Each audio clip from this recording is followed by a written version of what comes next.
Welcome everyone to the Bob and John Sports Hour. It used to be the hour, but no, it's not an hour. No, we never go an hour. No, we never go an hour. And you can see no Mr. Andre. He is in his yacht traveling the Great Pacific. Yeah, he's the St. Martin. St. Martin. If he does not come back, we know what's up. And if he comes back with two black eyes, it's because he went to the beach without Maureen and he got caught. He got caught and on his scooter, even on his scooter. No one can pick up another woman like Andre on what are those little scooters? Little rascals. Little rascal. Rascal scooter. And we've got Ray Raiders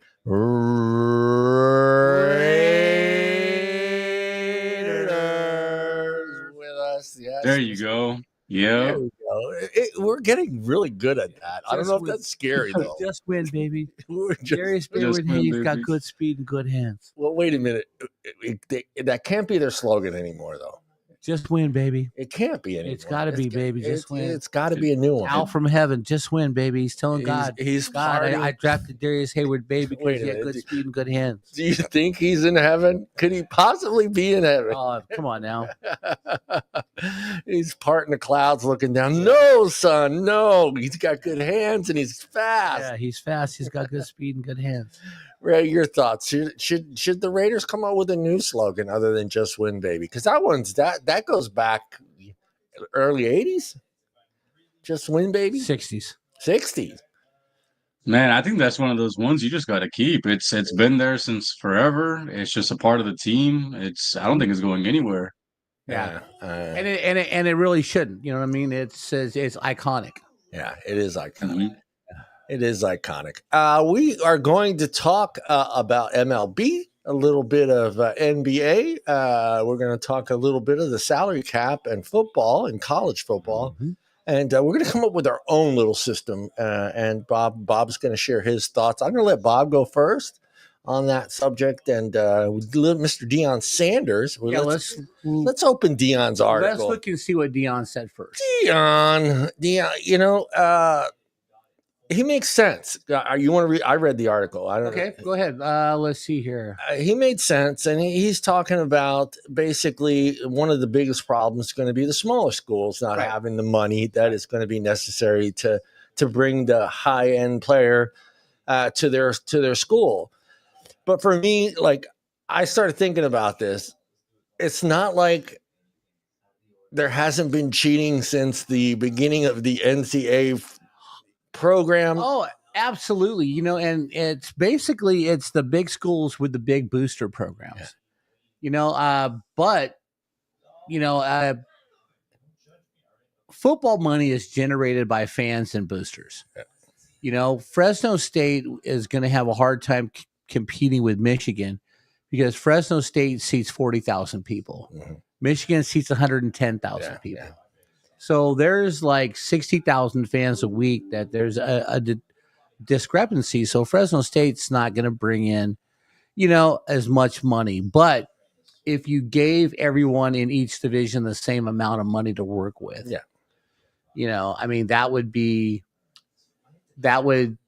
think that would be more fair. But like say, you could do Deion saying that Division I, gets 20 million. That's all they can spend on NIL, 20 million. So you'd probably go Division II would be 10. Division III, probably 1 because nobody goes to Division III who has any chances of thinking about they're going to go pro. Occasionally there is somebody coming out of Division III. I think the most famous guy coming out of Division III is Dave Craig, who played at Wisconsin Whitewater. And he played quarterback. Talk about no nonsense. Oh yeah. I mean, he played pro for 15 years. Yeah, Dave Craig was driving initiative. Yeah. Well, I mean, like when I was reading the article, all right, perfect example of a story that I remember growing up and just like in your face cheating was Kareem Abdul-Jabbar. Oh yeah, and driving around, campus with a Jaguar, from the hood. Right. He's driving around in a brand new Jaguar with a fur coat on. Yeah. And he's straight out of the hood. So in New York City. Yeah, and all of a sudden he's in LA and he's driving, And we know that's booster money, that's coach money, that's school money to come to that program, but now it's not being hidden. We know what these athletes are getting and how much they're going to get. Right. And I mean, what are your thoughts, Ray? In terms of like, how do I think that they can make it fair in the money situation for the college students, the athletes? Yeah. I mean, I think the idea of all of the schools, no matter if you're a smaller school or one of the bigger schools, having an equal amount of money makes sense. It's just it sucks because, like how Bob mentioned earlier, the boosters and other things play a bigger role into all this. Where's all this money going to come from? Because if people can't give money for specific schools to get specific players and whatnot, what are they even going to give money anymore? So I don't know where all of the money comes from, but that might be a little bit more difficult, easier said than done to get the money equally distributed for all the schools. But I like the idea. Yeah, because you are going to even if the NCAA money is coming from TV contracts, you're not going to stop the booster from adding a little here. Right. You're not going to stop the school from adding a little bit here, and then all of a sudden, what do you got? What ends up happening? I know I'm overblowing it, but we don't know what other money and other perks are coming to that individual to go to that certain school, because it could be, hey, we'll give you $2 million, but then, hey, under the table, hey, there's a new car. Right. There's the perfect example. USC, we got a house for your family. Right. House for your family. We'll take care of your family. We'll take Reggie Bush. O.J. Simpson. Yeah. I mean, it's been going on for years. Yeah. So it's nice to put it out in the limelight.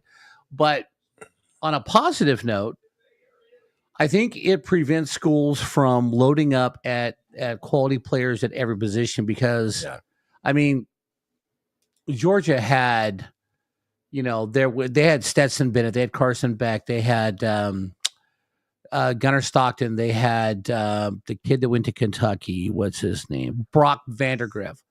Okay.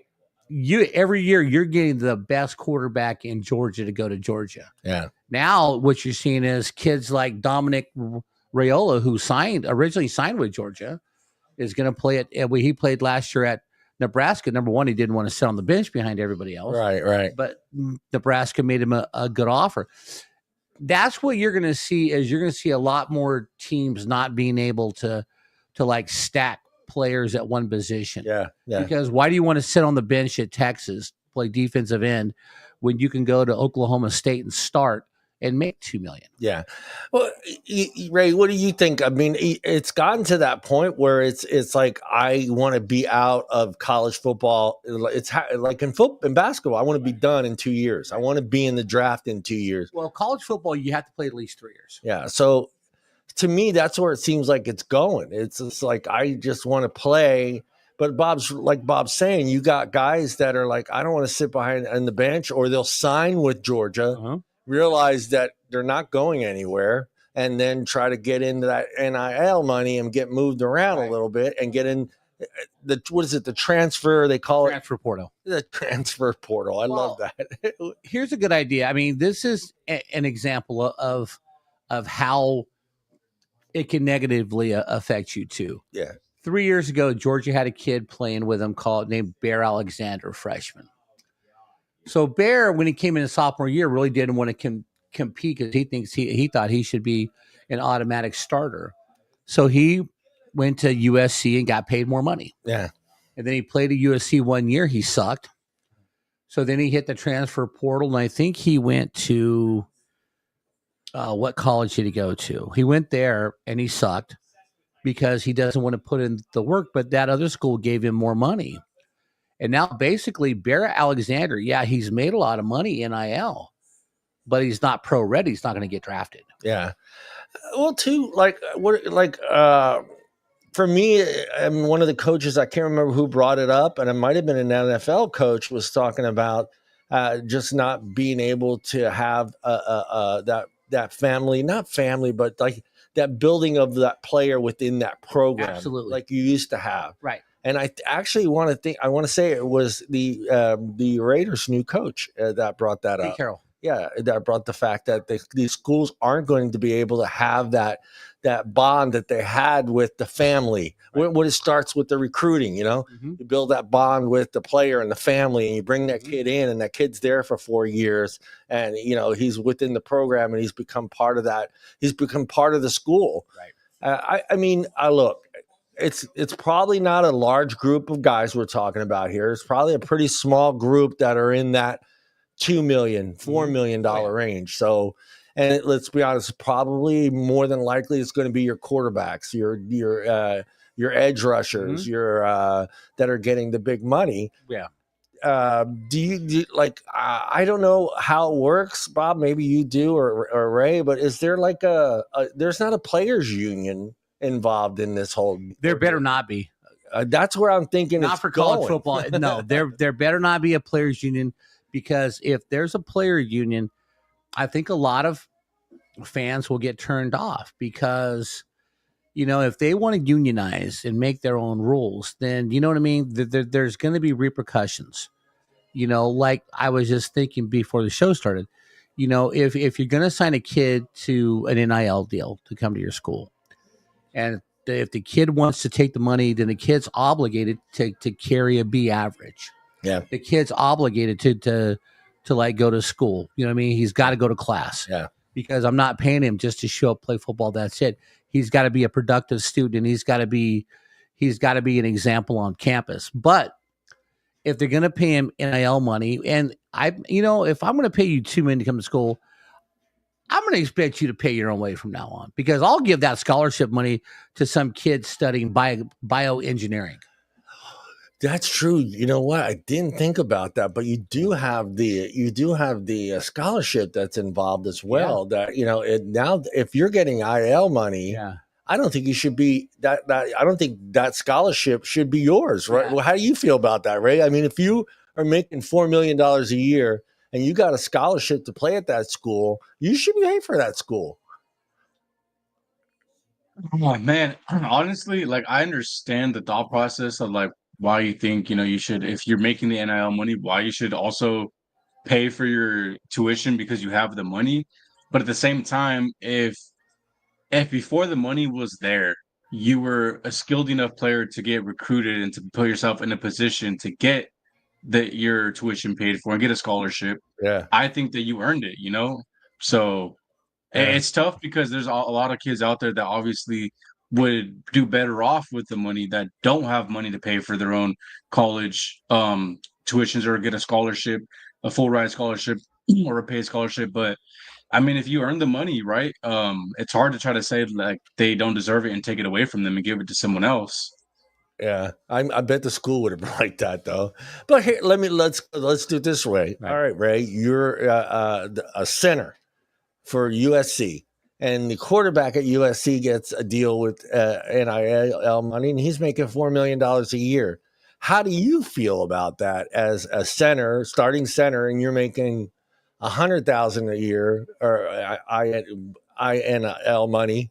How do you feel about that as a teammate? Do you feel like, and he's running around acting like he's God?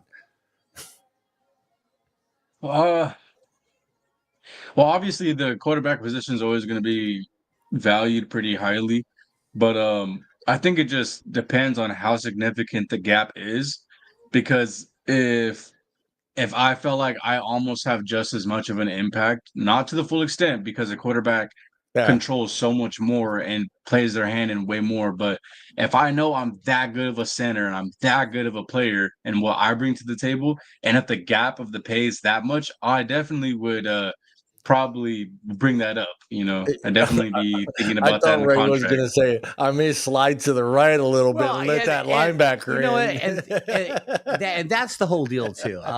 Ray's got a great point. Is if I'm making $100,000, because linemen aren't going to make a lot of money, but they're the backbone of the offense. That's if they don't block, But then again, if Carson Beck last year with the Georgia Bulldogs, making $4 million, driving Lamborghinis, throwing more interceptions and touchdown passes. Yeah. And trust me, a couple of games we lost, it was because Carson Beck. It wasn't because of the offensive line. Yeah. It was Carson Beck could not see a guy in a red jersey and threw an interception. But if Carson Beck, it's how he handles himself in the locker room. If he walks in like, I'm $4 million, I'm the man, I'm God. You know what I mean? Yeah. And I'm not gonna. And it's your fault that we lost, not mine. If I'm the center, every now and then, I'm going to take a step to the right and let some big lineman hit him. And then I will help him off the ground. I would tell him, didn't see you him need coming. me more than I need you. I didn't see that blitz coming. No, man. no. I would pick him up and say, you need me more than I need you. Get it straight. Yeah. Well, hey, all right. Let me ask Ray. I mean, and Bob, do you feel that the incentive for being in the NFL for, let's say, the second tier guy is gone because he's getting NIL? Let's say he's getting 1.2 million or 1.5 million. He's a good NCAA quarterback, good college quarterback, but he knows he's not going into the pros. So do you think that incentive to be better is gone, or be enabled, or that incentive to make it to the next level is still there when you know you're getting 1.5 million, 2 million a year? Go ahead, Ray. I think the incentive to do better might have gone down a little bit, right? Because now there's opportunities in college to make money that you've never been able to make before.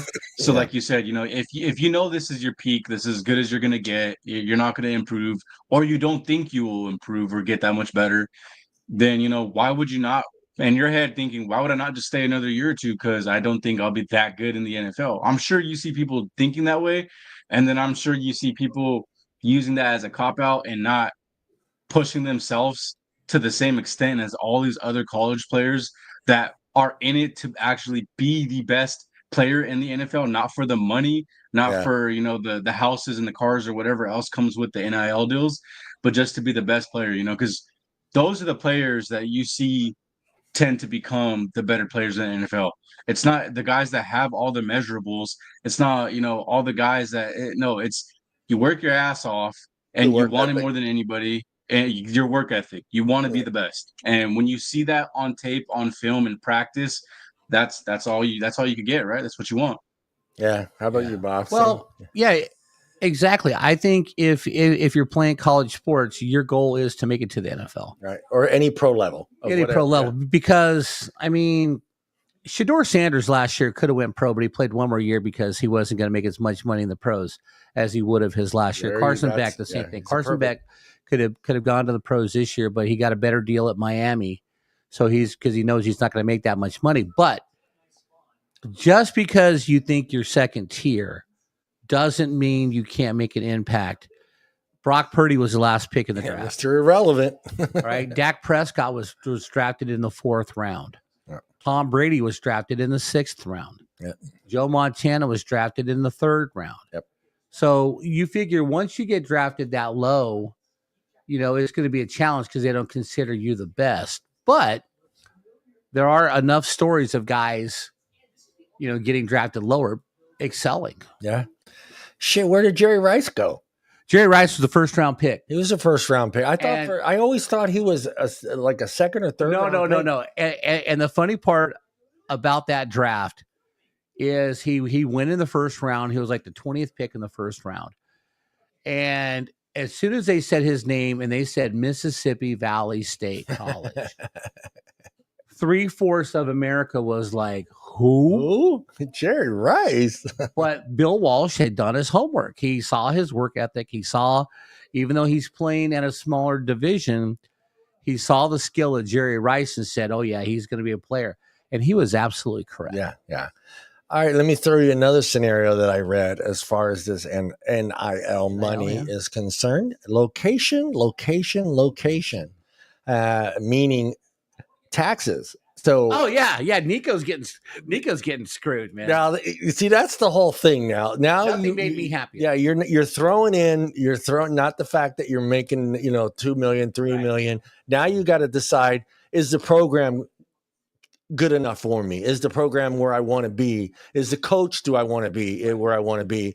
All these things are coming into play, making your decision I hope they are. I hope it's not, hey, I'm getting $4 million. I don't give a shit who the coach is. Right. I don't care what school it is. I don't think kids are going in like that. Right. I think they are deciding, hey, this is a great coach. This is a great program. Now you got to throw in the fact, do I want to go to California and pay, when you do the breakdown, he ends up making less money than he would have made at the kid that ended up at USC or UCLA just now. Yeah, Nico went to UCLA. Yeah. So instead of getting $4 million at Tennessee like he wanted because he sat out, he got kicked down to UCLA for $1.8 million. After he pays federal and state tax. California has state tax. And he's going to net $800,000. Yeah, welcome to adulthood. Yeah, welcome to your dad's a fucking idiot. I mean, see, that's the thing. I mean, there's just going to be a lot of considerations. I mean, hey, Florida looks good now. Yeah, there's no state taxes. There's no state taxes. There's no state taxes in Texas. And Texas. There's no state taxes in Tennessee. Yeah, so I mean, that's going to have to play a little bit into it. And then you may end up in a program that you're not going to flourish in, maybe a head coach that you don't get along with, or a program or an offensive coordinator. I mean, that's what used to go into it. I mean, I've never been lucky enough to have a coach come to recruit me or one of my kids. But I mean, that whole process has to be, that's like once in a lifetime thing where, you have a college coach come to your house trying to recruit your son into a program, building him into that program, into that school, becoming part of that. All that seems to be going away. It's just like, hey, I can see dads saying, well, the coach comes in, sits down, hey, your son's going to be great for our program, blah, blah, blah, blah. And then the dad's stepping up and say, well, what kind of money are we talking about here? You know, that's sad. That is sad. It is. But at least with the NIL, I believe that more schools will get an opportunity to get better talent. Like I said, Nebraska got the Rayola kid last year. But back in the day, I remember the 60s and 70s and 80s. It was ugly. Your powerhouses were always the same schools. Yeah. USC, Michigan, Ohio State, Penn State, Oklahoma, Texas, Nebraska, Alabama. Yeah. Okay. Those were your elite teams every year because that's where they would load up with all the talent. Yeah. If you're a freshman coming in, you're going to sit the bench for 3 years, then you're going to get your shot to play. Now it's like kids don't want to sit for 3 years behind somebody, and they're going to go where. That's why you have SMU's, Boise State's, Indiana was good last year. Nebraska played pretty good last year, but that's where Oregon. That's where you start seeing these other schools getting a chance to be competitive and play for the title, is because these main schools can't stock up on talent anymore. Yeah. Because these kids want to go play, because not only do they see the NIL money, they're looking at professional football. Yeah. Well, hey, like Ray, doesn't it feel like, this Boise State, Florida, these smaller colleges has become AAA baseball? Yeah. Right? That's what it is. It's just like, hey, I'm just good enough to play for a Division III school. Oh, yeah. Take my shot, do the best I can, and then hope for that money to come rolling in. Yeah. All right, Ray? Yeah. I mean, yeah. It's like, I'll go to Boise for 2 years, bust my ass, and hope somebody sees what I'm doing. Right. Yeah. But, also with this transfer portal thing, I think there should be a limit on how many times you can transfer. Yes. I mean, I don't think you should be able to transfer every year. Right. Well, from what I've been reading the last couple of days, it seems like there needs to be a group, individuals that are going to start regulating and paying attention to the NIL money and the transfer portal. And there needs to be a set of rules for both. And I think you're right. I think that needs to be done. It needs to be a group of people, whether it's individuals from each college that get together and make a set of rules that say, hey, you can't use the transport portal every frigging year, and change schools just because it's not working out with the offensive coordinator. It's not working out with the coach, or you know what, I don't like the weather in Florida during the summer, So hopefully that ends up working out some way, because for me, it's just like that whole part of being recruiting, going to a school and building up that relationship with the coach and the program. And, hey, let's be honest, not every kid we know that is on even a Division I school is going to make it to the NFL. Nope. So, that part of that program is your life. Mm-hmm. And, you're going to grow up, someday become a booster, someday, who knows, maybe an offensive coordinator for that school or work in the recruiting office. So there's other possibilities for you, but I think you're right. There needs to be some sort of agency that regulates what happens and pays attention to where the money's going and how the money's going to that individual, where it's coming from. Right. Plus, it's and this is on the player. Okay. Is okay. So if you get a lot of money, NIL, okay, your goal shouldn't be to show the world how many cars you have. Yeah. Your goal should not be to drive around campus in a Ferrari. You can, but when it gets stolen, you're like, oh, my Ferrari got stolen. There are guys still driving 57 pickups or 78 Ford F-150. Third truck. Yeah, okay, that's their right. But also, if the kid is going to do something good with his money, put it out there more. I mean, Brock Bowers, his senior year when he got some NIL money, he went to the cafeteria and he put down like $200,000. Any kid who wanted a meal who couldn't afford one can go get a meal. That's nice. But there's a lot of people doing that, but there's not a lot of people talking about it. Yeah. I don't know. Hopefully they figure it out. And like I said, there needs to be some organization that keeps track of what's going on. Set of rules, like you're saying, Bob. I don't think you shouldn't be able to change schools every year just because you're upset with the coach or with the school, with the program. I think there needs to be the booster thing needs to be addressed. It's always needed to be addressed. I mean, that goes all the way back to the 60s, and booster money and a little extra cash from the school. Well, but booster money now it goes away because it's NIL money. Yeah, but NIL, there's still talks that booster money is still involved, even though NIL money is there to keep kids, because there's still, it may not be cash, it may be a house, it may be a car. Hey, the local Ford dealership is going to go ahead and give you, a brand new pickup too. But hey, hush, hush, hush, hush. Right. But nobody's going to notice the freshman driving the brand spanking new F-350 diesel. Oh, yeah, they will. the $95,000 truck. No, but he's in Nebraska, Bob. So nobody's going to notice the brand new truck, I mean, what are your thoughts, Ray? Oh, man, the whole NIL situation. Well, let me ask you this, Ray. Let me ask you this. Are you going to take the brand new truck and stay in Nebraska? No, I'm kidding.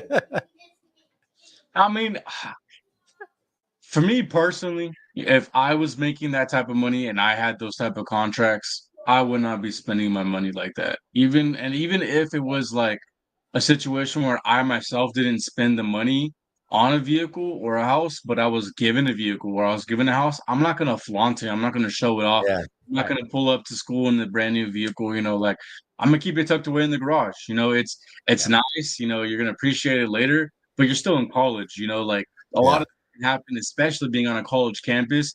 Stuff gets crazy, like Bob said, people will break into your car, steal it. People might just vandalize it just because, it's not worth the risk. It is not worth it.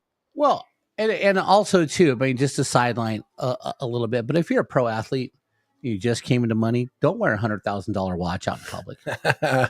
Yeah, well, hey, he did all right though, that Niner. He got shot in the right spot too. Not the point. Lucky. He got lucky. Do you think he said to the Robert, "Do you know who I am?" And the Robert's going to go, "Hell no, I don't know who you are." But the guy did say after he found out who he was, he goes, "Well, if I'd have known he was a football player, I wouldn't have robbed him." Oh God!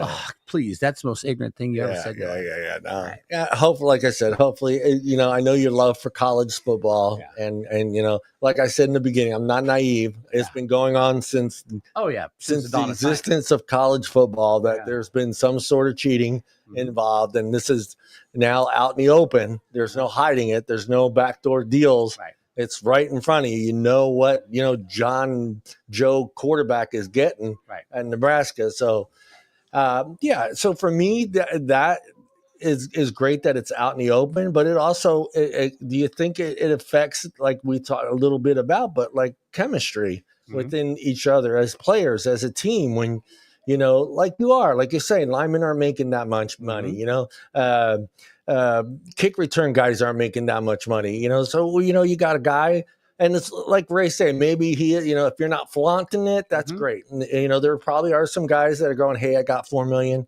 You know what? I'm going to keep that down low, and I'm not going to flaunt it. I'm not going to drive the brand new car. But you still going to have guys on the team that are like, well, man, like you said, hey, I'm part of this team. Why am I getting, some of these deals I heard are like $150.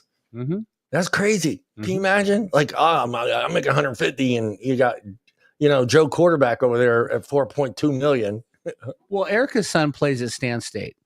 So what Stan State did on the baseball team is you can buy their jerseys and stuff. Yeah. And then the kid gets like 25% of the sales. So that's why I bought a sweatshirt for him, because, he's going to get a cut. But I like that way, because the more merchandise you sell, that's going to be your cut of the money. Yeah. Instead of it going straight to the school.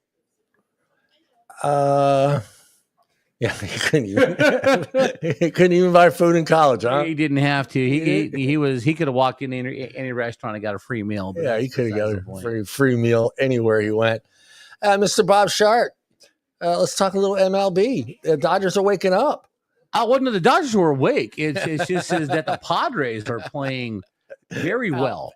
Yeah, the Padres are playing very well. I mean, no, it's off to a good start. It's basically lining up like everyone thought it would be. Yeah. I mean, you got the Yankees and the Blue Jays and the Red Sox in the American League East, and you got Detroit, which finished strong last year.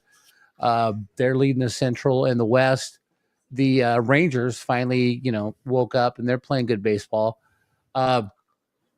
National League West is incredible, though, man. It's not even fair. Yeah, you got the Tigers, the Guardians, who were in the playoffs last year. Yep. You had the Yankees, White Sox were horrible, but they got a lot of young talent. They do. They just need better management. The Royals are a shocker right now, because they finished pretty strong last year. They did make the playoffs. The American League West, like I said, you got the Rangers, the Mariners. The Angels are playing above their pay grade. The A's are hanging in there. Yeah, hey, look at that. The A's play better on the road than they do at home. Yeah. In that little AAA stadium that they're playing up in West Sacramento. Yeah. I mean, it's early. You start looking at these, and, I love the guy. And look, there are those guys out there that they don't care if it's the first 2 weeks of the season or halfway through the season. It's always like the most important part of it is they always look at it and go, well, we're 3 games back. We're 3 games back. Well, okay, look, do I want to be in first place the whole year? Absolutely. Right. Yeah. But it's April. Yeah. I can remember, about 10 or 12 years ago, the Dodgers were 28-42 sitting in 4th place. They went the next 55 games, they went 50-5. Yeah. And they won the division. Yeah. It's early. Anything early. Can happen. It's early. Dude, scroll up. Come on. Let's see the National League. Boo. Let's see the right Padres. You got Padres 16-6. They are playing unbelievably well. Dodgers are there because you knew the Dodgers would.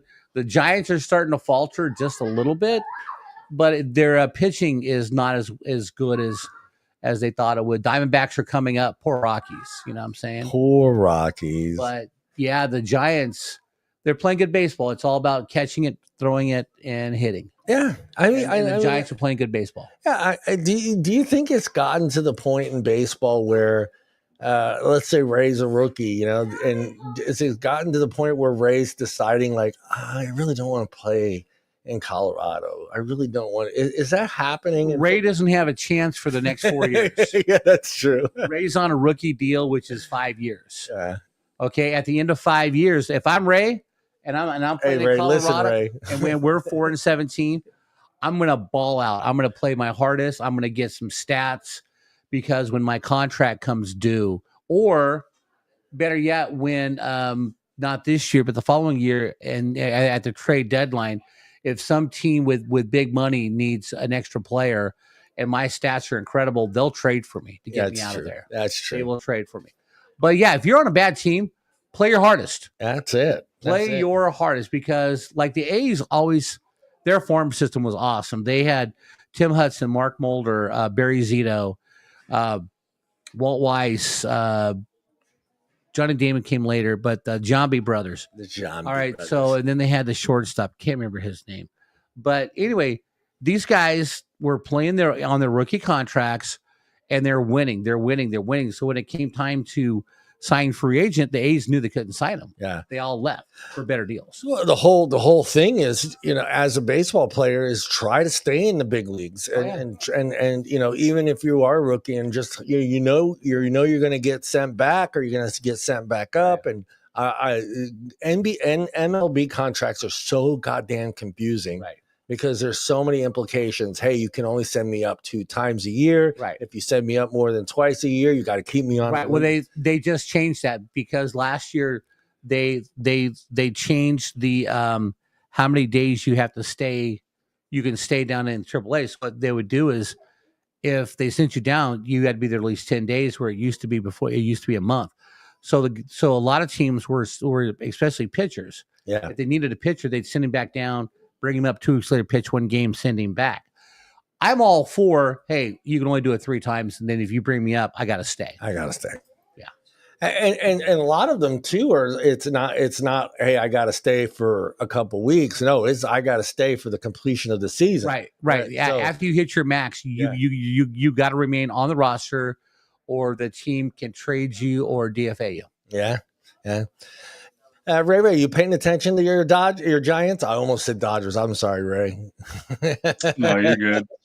No, I know that we were doing good for a while, a couple of weeks ago, that we were on top or something like that. But I've been following a lot more basketball recently. Hell yeah, we're gonna talk about that next, baby. Yeah. I watched a little bit of the Warriors Rockets game last night, and just like I was like, wow, okay, the Warriors are waking up, and at the right time, at the exact right time. They actually played defense last night. What? Yeah, they actually played defense, and it felt like we're gonna go out of baseball, because it's all Dodgers right now. Dodgers, Yankees. Padres. But yeah, I mean, watching the game last night and then going back and watching the highlights of that Warriors Rockets game, I saw a lot of posting up, and I was like, okay, wait, what's going on here? Right. I was like, and I don't know if it's just those 2 teams, and I don't know if that's what's going on in the rest of the league, but actually seeing plays that are designed to go back to the center. And for him to turn around and, a 3-foot jump shot and score, or a layup, or a finger roll. But it was just unique to see the game being played back again in the paint. Mm-hmm. Yeah. That's how it should be. That's how it should be. Yeah. Of course, you got Curry, who's just, he makes me think everybody growing up that played basketball had that one friend that could shoot anywhere on the court, right? Mm-hmm. And no matter what, his eyes could be fucking closed. He can be pushed on the ground, and somehow, some way, he still makes the basket. Yeah, in the 70s, when there was no 3-point line in the NBA, Maravich could hit anywhere. The Seattle Supersonics had a guy downtown, Freddie Brown. Yeah, downtown. He was shooting threes, but it was only 2 back then. Yeah, but those guys, because you had to extend the defense to open lanes. Yeah. But those guys would have been freaking legends. Maravich would have been a legend now. What are your thoughts on the last night's game there, Ray? I mean, yeah, like you said, we definitely saw a lot more basketball played inside the center, inside the key, right, inside the paint, and that was way more exciting than the last couple of weeks been. But I think that's what we get. Hopefully, we see more of that, since it's playoffs. Teams are going to be. I don't know. Again, I don't know if it's those 2 specific teams, or if it's just teams are switching up some of their play style because it's the playoffs. But either way, it was nice just to see the game played more inside than nothing just passed around and shooting threes the whole game. Yeah.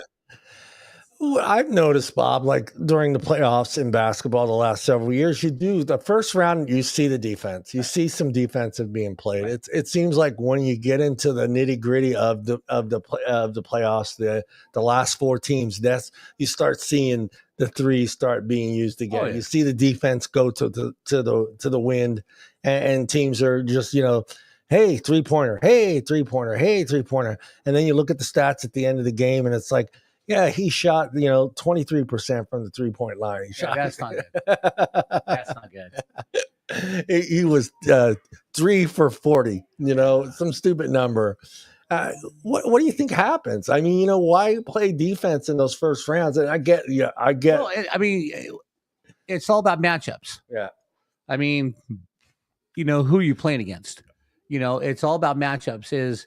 Do we have to play tougher defense on these guys because of how they play? Yeah. And a lot of it is just basically matchups. Yeah. How are you going to guard these guys? And once you get down to the Final Four, every team is very talented. So it's hard to play that same type of finesse and defense you can on the lower seeds, because now you're playing guys who can beat that defense. Yeah. You had Butler with 25 points, Curry with 31, and I'm not even going to say Podwatsky. I got it close. I got it. Yeah. I got Podzinski, I think it is. Podzinski, yeah. 14 points. It was nice to see a game played that way the other night. They were basically raping Curry. Every time Curry touched the ball, they were all over him. I don't think he got his first three until I think the late in the second half, or the first few minutes of the third quarter or third period. Basketball, John. Basketball. Period. Yes. Period. You want to let your dog in? Hey, let the dog in. They're gone. Oh, they're gone. They left. Go ahead, top up. All right. So Ray, how did you feel about the Warriors game last night? No, it was a good game. It was close. It's just Curry usually shows up whenever he's needed. Curry does his thing, nothing different, nothing new. But I just wanted to see them lose because I loved giving my girlfriend a hard time and talking crap. What are you, Lakers or? Yeah, I'm a Lakers fan, so yeah. Who do they open up against? We played against Anthony Edwards' team. Minnesota. Yes, Minnesota. yes. Timberwolves. Yes. Okay. There you go. How that? Because I'm not a big basketball fan anymore. Hardly. I see the Celtics won. My boys. Mm-hmm. Yeah, we ended up losing that game, unfortunately. Let's see. Let's see here. Yep. Laker. Oh, they lost at home too, huh? Lost at home, Lakers. Yeah. Damn. Yeah. We were having a good streak too at home. Yeah. Yeah. I'm with Bob. I mean, I'm just now getting back into the basketball. It was nice to actually get back and watch a game like I got to watch the other night, because it was like watching, I'm not going to go as far back and saying it was like watching 80s basketball. No, it's not like watching. No, it wasn't. It wasn't that way. But there are. I don't know if it's a good thing or a bad thing, but it seems that they are getting a little bit more physical. I like seeing that. I like the trash talking has never not been gone, but it seems to be very, very, prevalent now. Yeah. I wanted to talk a little bit about the gun shooting thing. Now they got one guy got fined $1 million. He did. $1 million, right? And you can't do the choke sign either. Okay, and I saw his. I'm trying to replay what he did, but I don't know if that's a gun. Is that a gun? Actually, that's. I think that's the shocker. You know what I'm saying? What is it? The shocker. The shocker. Well, He turned around. He nailed the three, and he turned around and he put this like this. He did this, Ray. I mean, is that like shooting a gun? Maybe he's trying to be sneaky and not do it like this and pretend like this. And where was this at? This was a couple nights ago, and it was against the what's his name? Was it SGA? It wasn't SGA. No, it was Jay Morant. Yes. Jay Morant with the Grizzlies. Yeah, with the Grizzlies. Oh. And he did this though. It wasn't like the full gun thing like this that we're used to seeing. So I said he's a 2 in the pink and 1 in the stain. You said it was this? Yeah. I think this is just something else. I don't think it was like a gun. Yeah. Is this a gang sign, Asa? Is that a gang sign? No, I'm pretty sure that's no. People just do that. It's not. It might be in some places, but in other places it's not. It's just a normal thing. Well, that's what I'm trying to figure out. Why that's $1 million. And this. I know this gets you in trouble. You can't do the guns shooting up in the air. The other day he did he bit a grenade and threw it. Yeah. So I mean, I get. You were posted on Facebook. I get the gun thing. It doesn't look good. It doesn't look good. Yeah. But it's like, for me, in basketball, this is how I look at it. In basketball, you really don't have time to showboat. You don't really have. You need to get back down. Mhm. You need to get back down the floor. So for me, like, you shouldn't be doing the gun thing or the, in your face thing, or, after a three or after a dunk. But, you're supposed to turn around and run back down the floor. I mean, you're supposed to. So, I mean, the whole thing. And I watched the replay and I'm like, honest to God, Ray, I mean, you may be right. I had no idea. I thought it was a gun thing. Then I kind of thought, is it a gang thing? Is it a new gang sign? Is it west side, left side, right side? I don't know, dude. But I'm like trying to figure out why that's $1 million, but the gun thing is like 10, 15,000. Well, I think on Jay Morant, he did it in the season and he kept getting fined a little bit. This was just, they told him stop doing it and he won't stop doing it. Yeah. Well, screw that. And let's get back into football. I know you guys want to talk football. Yeah, I love football. You guys want to talk football. Again, reading again, the mock draft keeps changing every 15 minutes because now this one made me laugh because if this is true, let me scroll all the way back up to the top, Bob, because that way you can read the article out loud for our fans out there. Okay. Oh, wait, time out, Bob. There's the paperwork. All right. Oh, Hold on, too. I'm going to add music. Okay, it's time to wait. Yeah. Go ahead, Bob. It's time to pay the bills. Yeah, it's time to pay the. Hold on. Yeah, let me find it.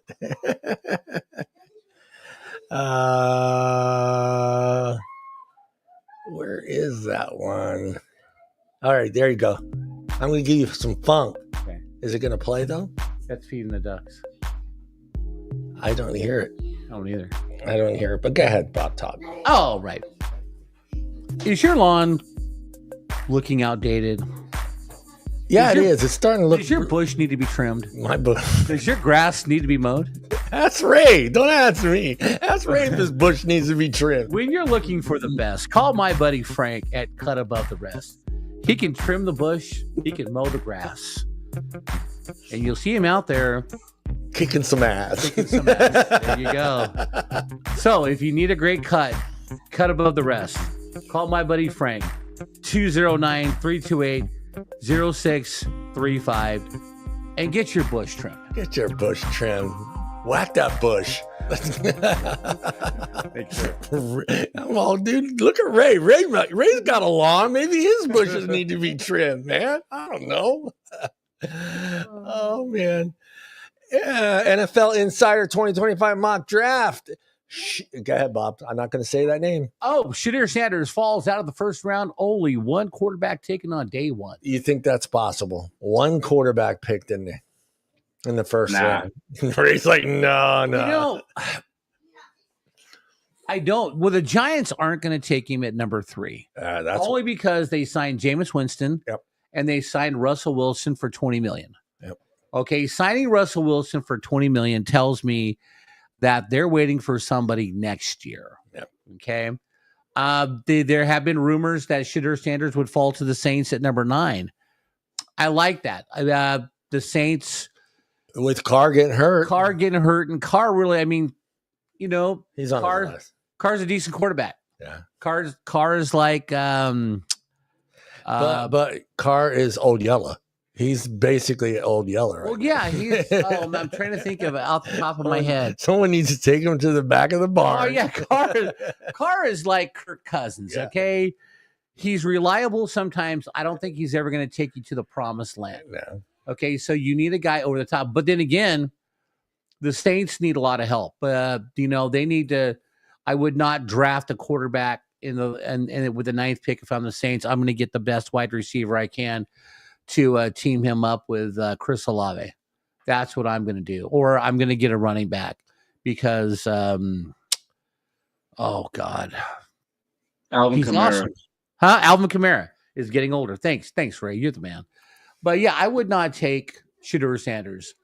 And I saw like one mock draft where the Rams are going to take Shedeur Sanders over my dead fucking body. Okay, that's never going to work out, man. I'm sorry. That's just I don't think that I don't think the Rams need Sanders and all the drama. Because number one, he's not going to like the pay. He got more pay in college, and he's going to want to run. He's going to want to run the team. And you got Stafford there, who's a proven winner. And I think if the Rams need a quarterback, you wait till the 3rd round, get a Will Howard or get Tyler Slew from Louisville. Yeah, I mean Tyler Shuck. Yeah. I mean, I didn't. Okay, I'm not going to say that Sanders is like his dad. I don't know if his ego is up there that big or not. I don't remember hearing him putting himself above the team in any articles or. So we don't know what kind of pro he's going to be. Like I said before, do you think it's the fear of what dad brings with him, or with GMs and with coaches? In the NFL? No. I mean, Shedeur Sanders told us who he was. He's got great numbers. Yeah, no, he told us who he was last year in the offseason. Okay, before the season started, instead of honing his skills to be a better quarterback, he's got his NIL money. He's partying. He's got his 6 cars. He's on Instagram. He's on X trying to figure out what he's going to buy for, with his money to get a 7th car. Okay, he should have been at training camp with somebody. Honing his skills to play quarterback. If he's that great, okay. If he's that great, how come he didn't do better at Colorado? They were 2-8 in the Pac-12 with him. Yeah. Okay. How come he wasn't better? Yeah. And granted, they lost a lot of games 45-42. The defense wasn't good. It's some people will say in that situation, he played better teams. He's now playing a bigger college, a better college, a higher Division I. Yeah, I know where I'm just trying to defend. I'm playing devil's advocate. Sure. He's playing a whole different type of college team. Sure. He's not playing someone from the Southern Belt, Texas, in the game they won early. They were playing lesser opponents. Yeah. But all I'm saying is, if you look at the except for the Niners picking Trey Lance, which was stupid because he only played one game that year. Yeah. Most of the quarterbacks that get taken have good years and their teams are playing for a championship. Yeah. Colorado never got the smell of championship, of anything. Conference, anything. Okay. Now, is there going to be drama with Shedeur Sanders? I believe there is. Okay, I really believe there is. Then again, I've been proven wrong. I didn't think Jaden Daniels would be that good, and he had a great year last year. He made me look stupid. Yeah, he did. I knew he was going to have a great year. But okay, RG3 had a great first year. Yeah. Then RG3 sucked because in the offseason, every team's focus was, we didn't study up on how to play him. Yeah. Now every defensive coordinator he's going to play next year is studying up on how to stop him. Yeah. So yes, he had a great first year. Look at Kaepernick, had a great first year. Yeah. Right? Had a great first year. Then they learned how to play defense on him. Rush 4, leave him in the pocket, don't let him out to run. He can't throw the ball for shit. Right. And that was Jaden can throw the ball though. Jaden can throw the ball. He can, but use more blitz packages and play a dime defense instead of man to man or whatever you need to do. Yeah. Okay, but basically they've got a full year of tape on him, so every defense coordinator that he's going to play this year is studying right now. Yeah, how are we going to stop this guy? Which they didn't have that last year. So we'll see how he does 100%. this year. Let me go here. And you're right, Ice. That's what this draft is being pretty much called. It's called the pre-draft process of this year. It's the trade back year. Everybody, I wouldn't because the Giants need so much stuff. Okay. Yeah. Unless somebody wants to trade up and I'm gonna ask for a lot of stuff if you want to trade. I want lots of stuff because we know Cam Ward, gym equipment. Damn it! Right? We know Cam Ward's going first to Tennessee. There's no unless somebody wants to trade Tennessee for that pick. Yeah, we know Cam Ward's going Tennessee. Yeah, for sure. The Browns, we don't know where the Browns are going. Yeah, Abdullah Carter is Abdul Carter would be great on the other end of Myles Garrett. Yeah. Travis Hunter would be awesome. Now, if the Giants keep number 3, I would go Travis Hunter. That's who they got. That's who they have. I'm going to tell Travis Hunter, look, you are my starting safety or a cornerback, but you're my third down guy on offense, a wide receiver. Yeah. Okay, because I got Malik Neighbors, and there was another wide receiver they have that's young too.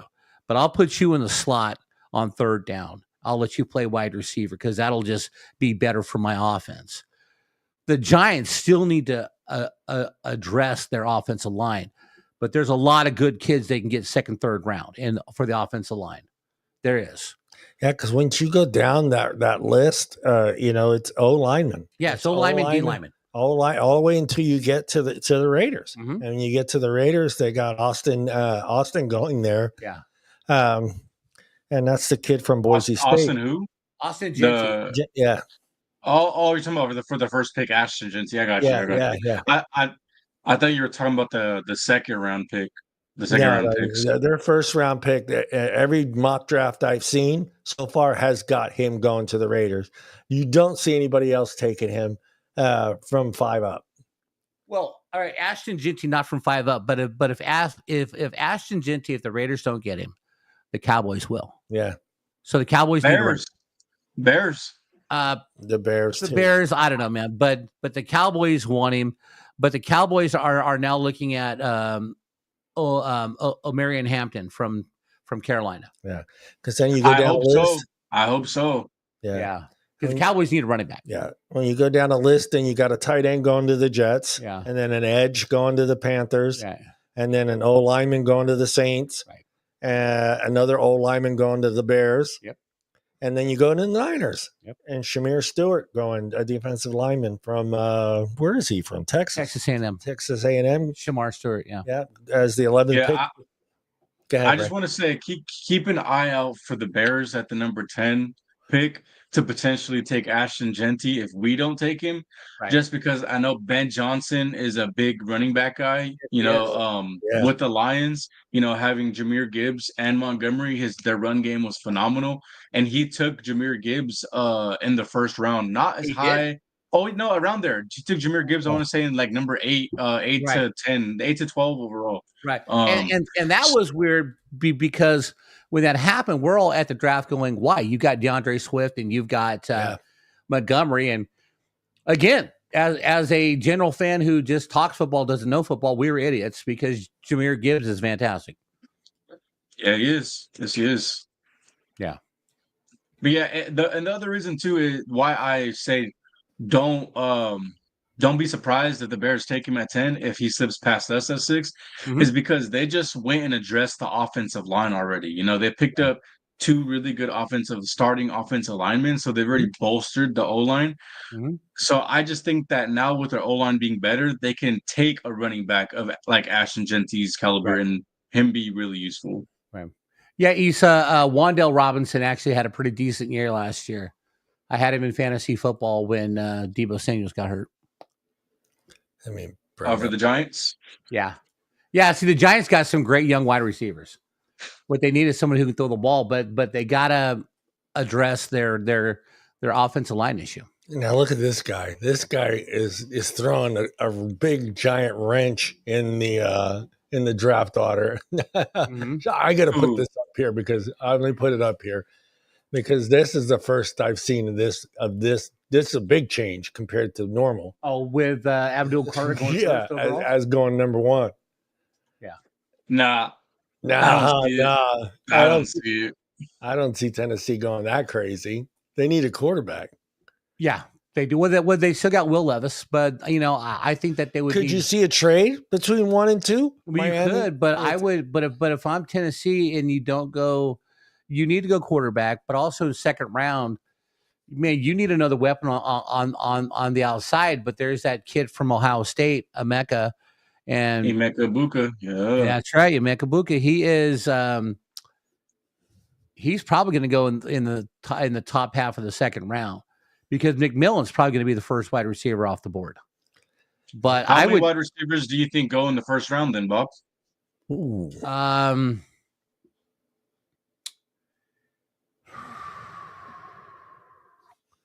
Try to think of who needs one. I know the Cowboys need it. Yeah, Cowboys. Cowboys need to have someone else. Raiders need another wide receiver, but they also need a running back. Yes, yeah. It wouldn't surprise me. I mean, but the Rams are Winnington is going to step up and be the number 3 guy, and they did re-sign Tutu Atwell, so the Rams aren't going to go wide receiver. Yeah, I can see like the Niners might need wide receiver, but they're going to go defense. And a lot of times, 3. Yeah, and a lot of times teams that win the Super Bowl usually go with wide receivers. So you can see Philadelphia maybe getting another guy. Yeah, Kansas City needs another wide receiver because they got guys retiring and leaving. Right. Yeah. Who else? Who just retired? Just said, you know what? I'm done. Houston needs a wide receiver. Yeah. And Cam Ward. I wouldn't be completely surprised if the Panthers either, Carolina Panthers, if they decided to go for another wide receiver. Panthers need defense, and Panthers are going with Michael Williams out of Georgia. God, that'd be weird. That would change everything. What position is he, Bob? Michael? Pass. He's an edge. Edge linebacker. Okay. Yeah. Mm-hmm. There's a linebacker you guys have that's also in this draft that I feel like I can't remember his name, but actually there's Michael Williams, Smale London, but he's not the best. There's another kid. Is Malachi Starks? No, Malachi Starks is a safety. There is another linebacker who is Jalen Walker. Oh, Jalen Walker. That's what I was gonna say. I think Jalen Walker, you could kind of use him on the edge too. He feels like I feel like he's the type of guy that you could use on the edge rather than just as a pure linebacker. Yeah. Let me open that up. Go right here. Because man, I was trying to see how much different it is between the NFLs.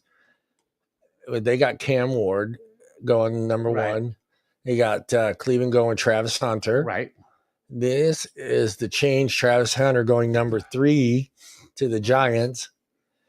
Cam Ward going to Cleveland. And man, I'm trying to think the last time a Penn State guy went first round. Bob? Bob, no. Kurt Warner, Kajana Carter.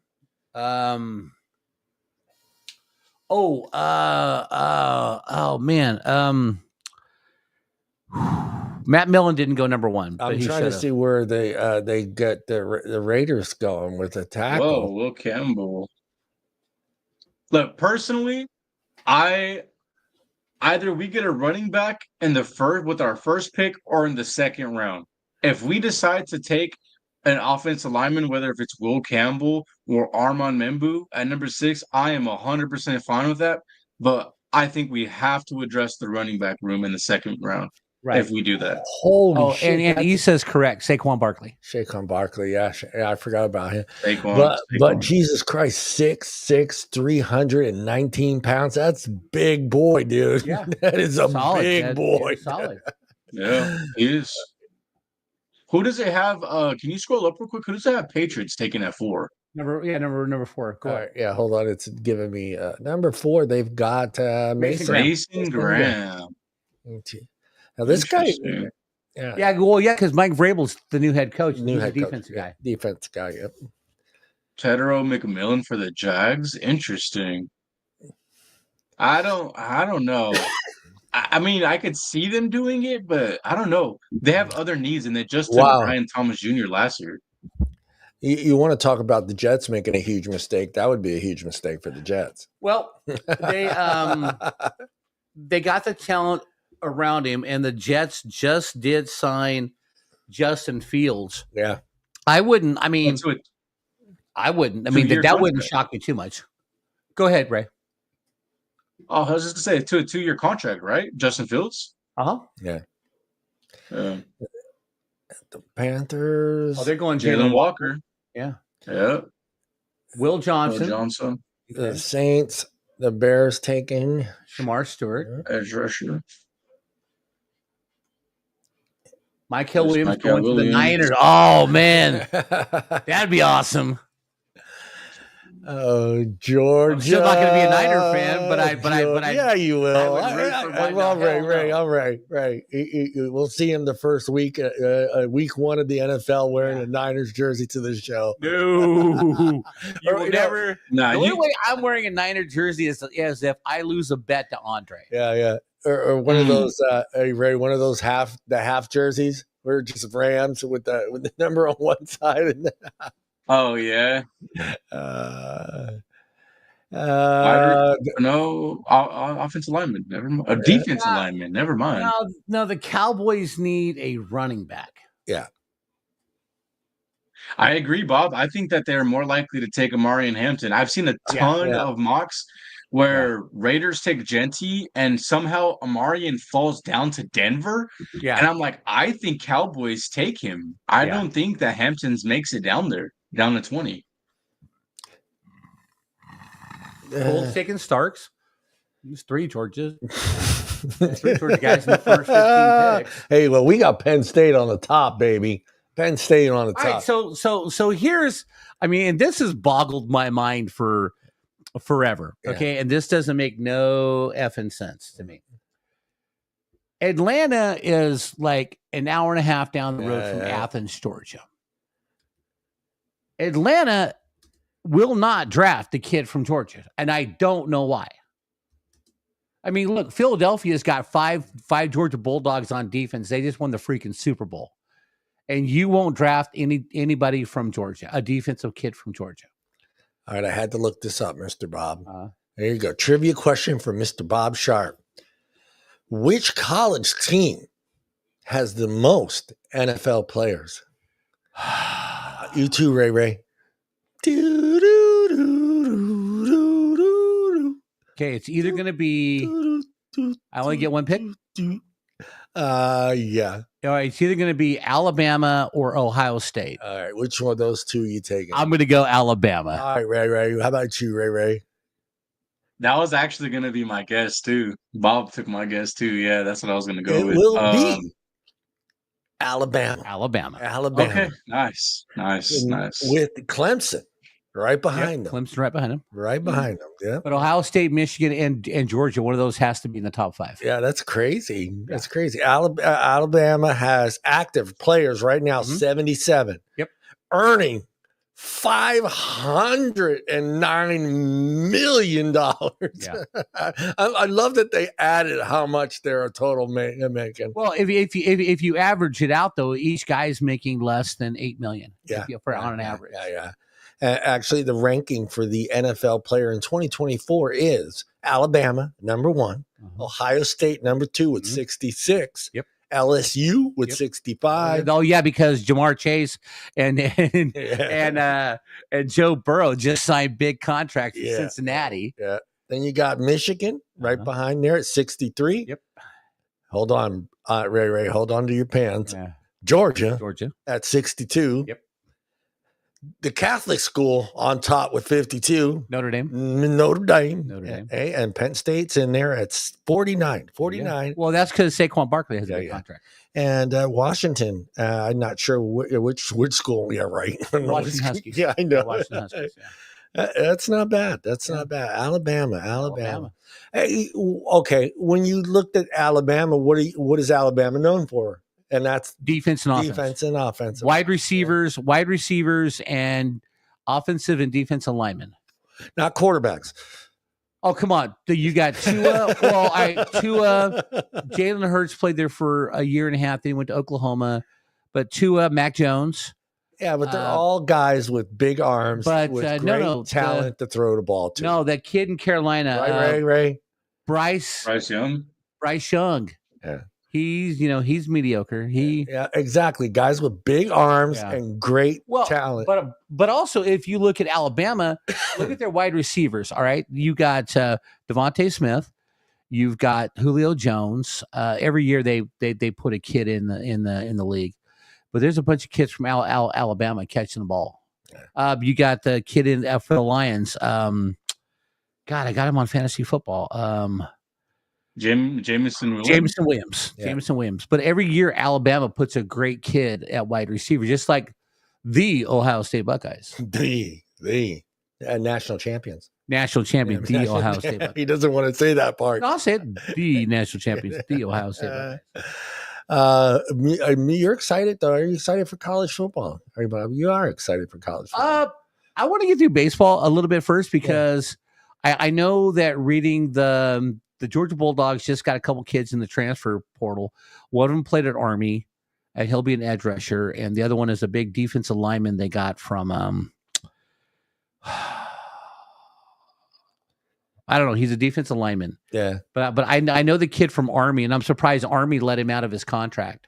Yeah, but he's going to be an edge rusher for the Dogs. And what I noticed with Ray is starting to love the college game. He's starting to really pay attention to players in the college ranks. Huh, Ray?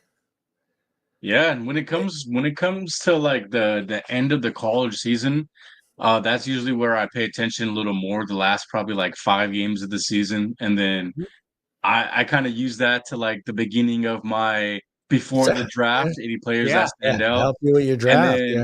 And then once if the draft you had starts, to pick a college team, who's that college team? Go Penn State. Oh man, if I had to pick a college, we got to see. Hold on, drum. Let me wait a minute. I think no, I don't have a drum roll, but State sucks. No, don't pick Georgia. If you had to, Ray, it's okay. You can say Fresno State Bulldogs. Hey, that's close. You can say Fresno State. No, it's okay. It's okay. I'm not going to go Fresno State here. I'm actually going to go with LSU. I'm going to go LSU. LSU. There you go. Yeah. I really like a lot of the talent that's come out of LSU with Joe Burrow, Jaden, and I love the receivers. Jefferson with Minnesota. Jefferson, Malik Neighbors. You got speed that comes from LSU and Florida. I would say LSU. I'd say LSU right now. All right. That's your school for now on.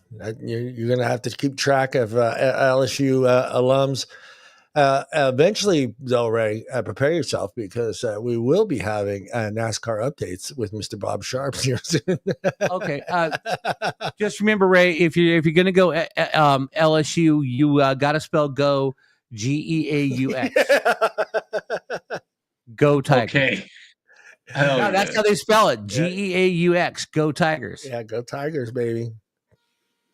Yeah, we will be getting our NASCAR updates, Mr. Bob Sharp, here soon, right, Bob? I need to start studying. Yeah, you need to get back in there, Bob's not. I haven't seen a race in 2 years.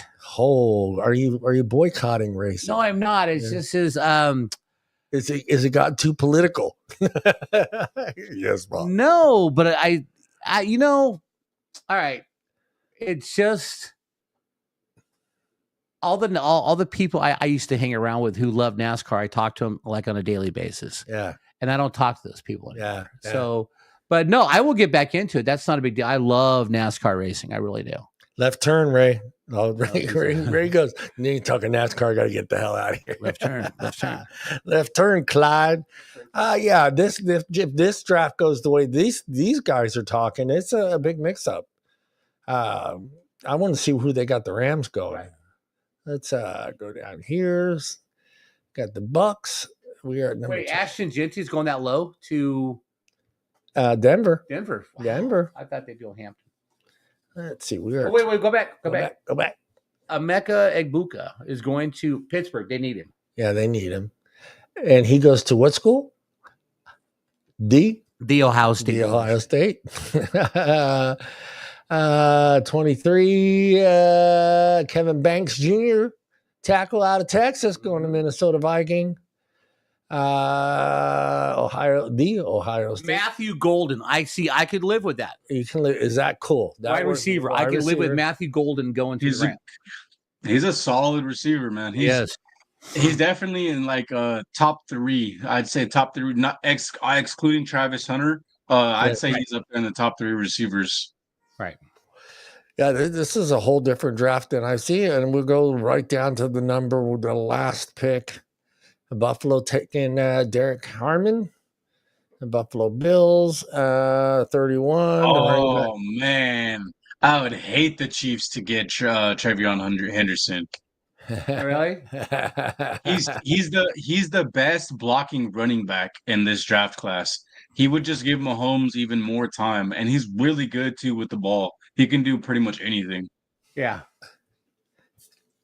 The Ohio State University. And the last pick, Edward Donovan Ezraruka, whatever his name is.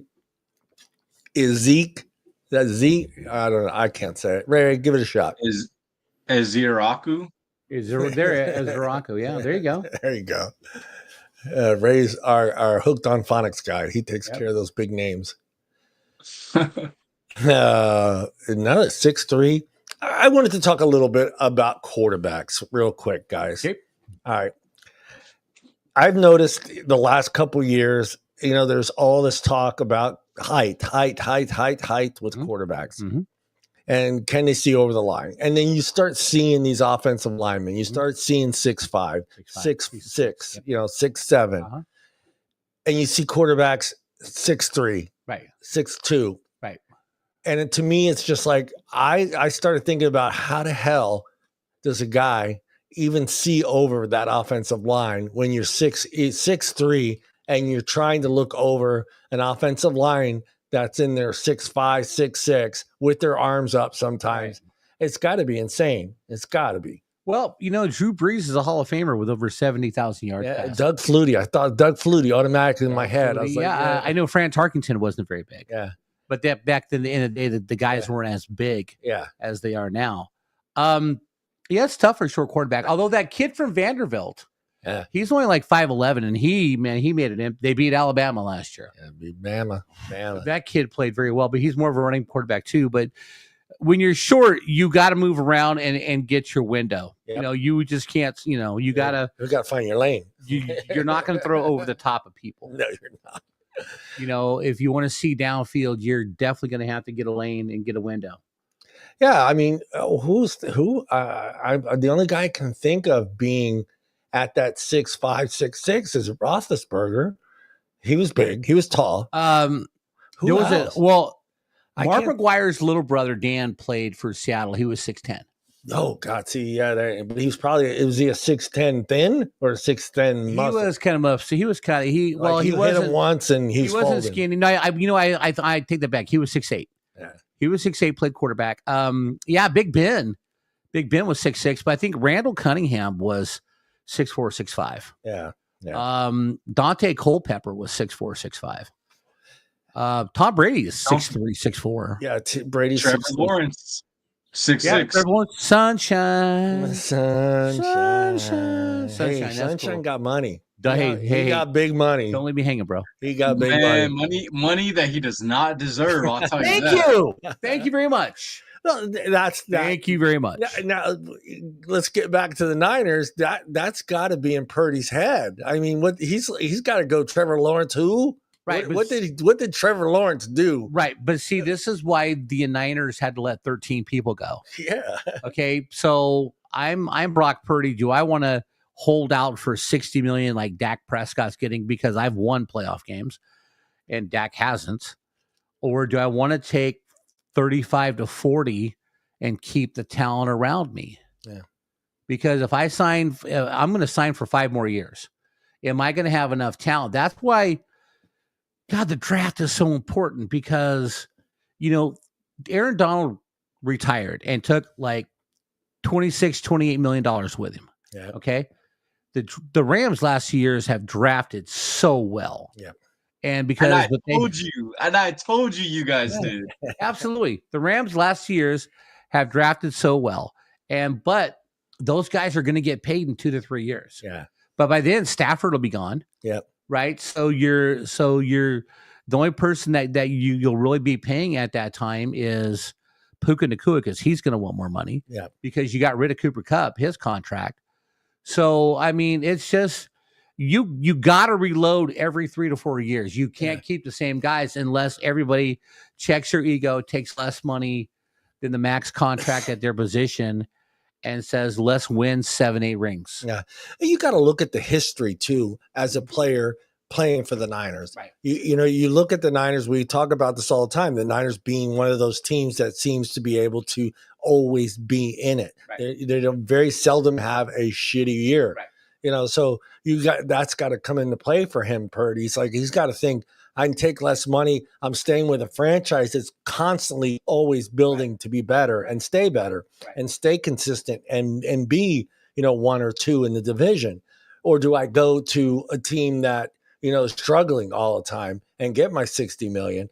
Is he that was the term that they're using for him? He's not a franchise quarterback, but a system quarterback. He's a system quarterback. Do you, so for me, I'll go Ray first, Ray. You're the GM of the 49ers. What's the number you're going to throw? You feel that Purdy's worth? What range are you putting him in? Man, I'm going to say somewhere between 42, 45 million. Yeah. You too, Bob? I would give him 4 years, 40 million a year, and use that extra money on linemen because we all know what Brock Purdy's problem is. If the defense can get to him, he's done. Yeah. He plays crappy when he's getting hit. Yeah. If you pressure him, he's done. Yeah. There's other ways around. There's incentives. He could build an incentive where he could make 50. Yeah. Make more. 50, make 55. Hey, if I throw, 45 touchdowns, I make an extra 2 million. They could do that. And I don't know how that works.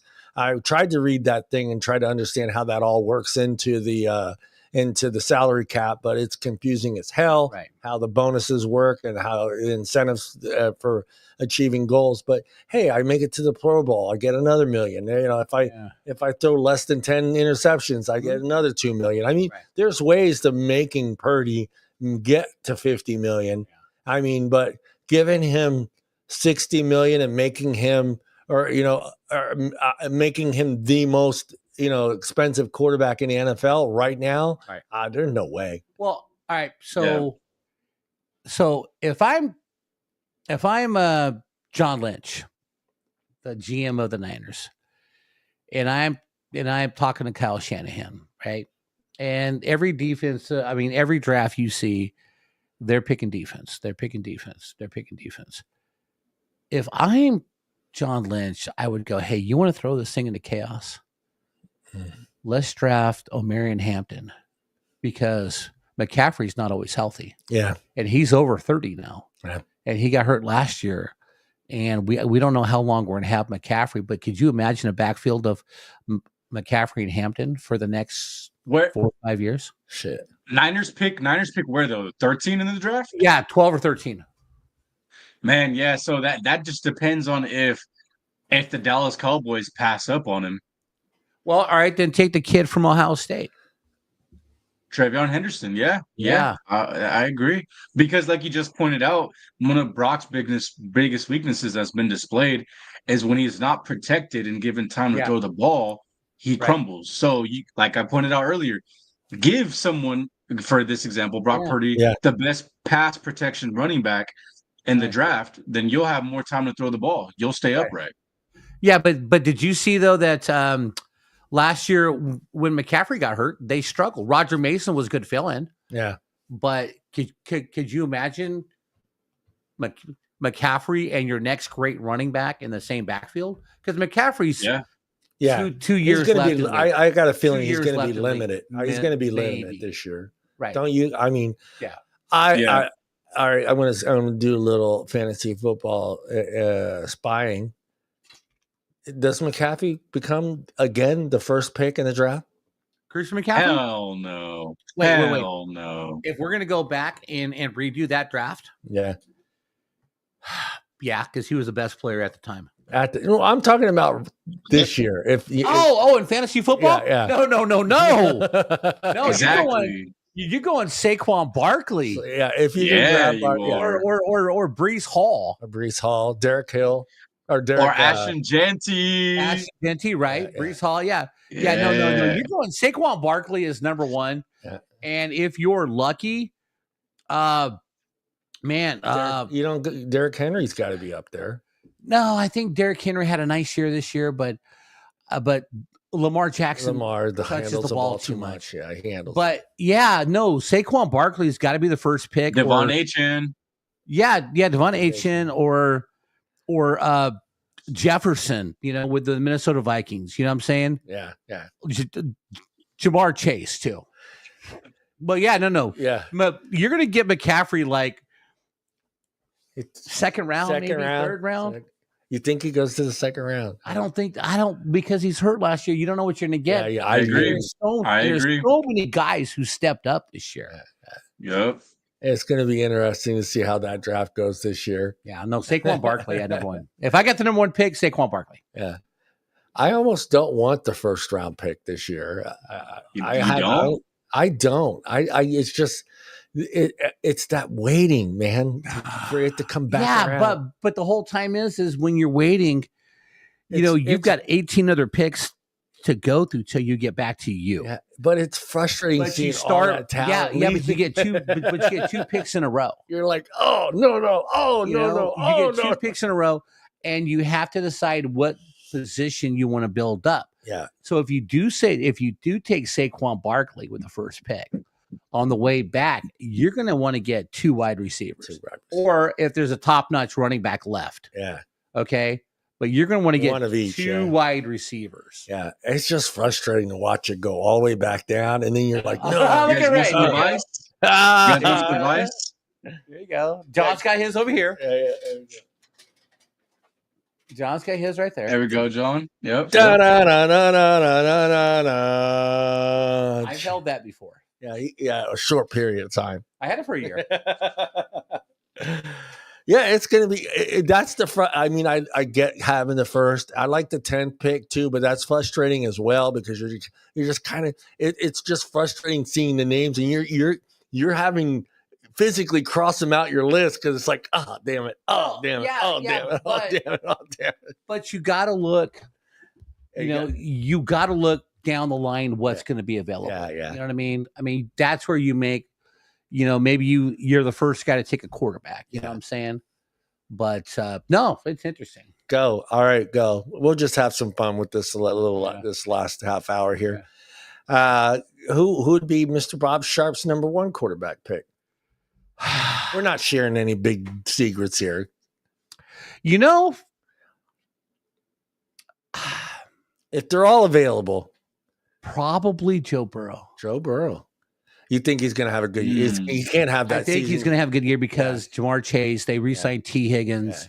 I think they're going to throw the ball a lot. Since that was a fluke last year, I think. But their defense, man, you're right though.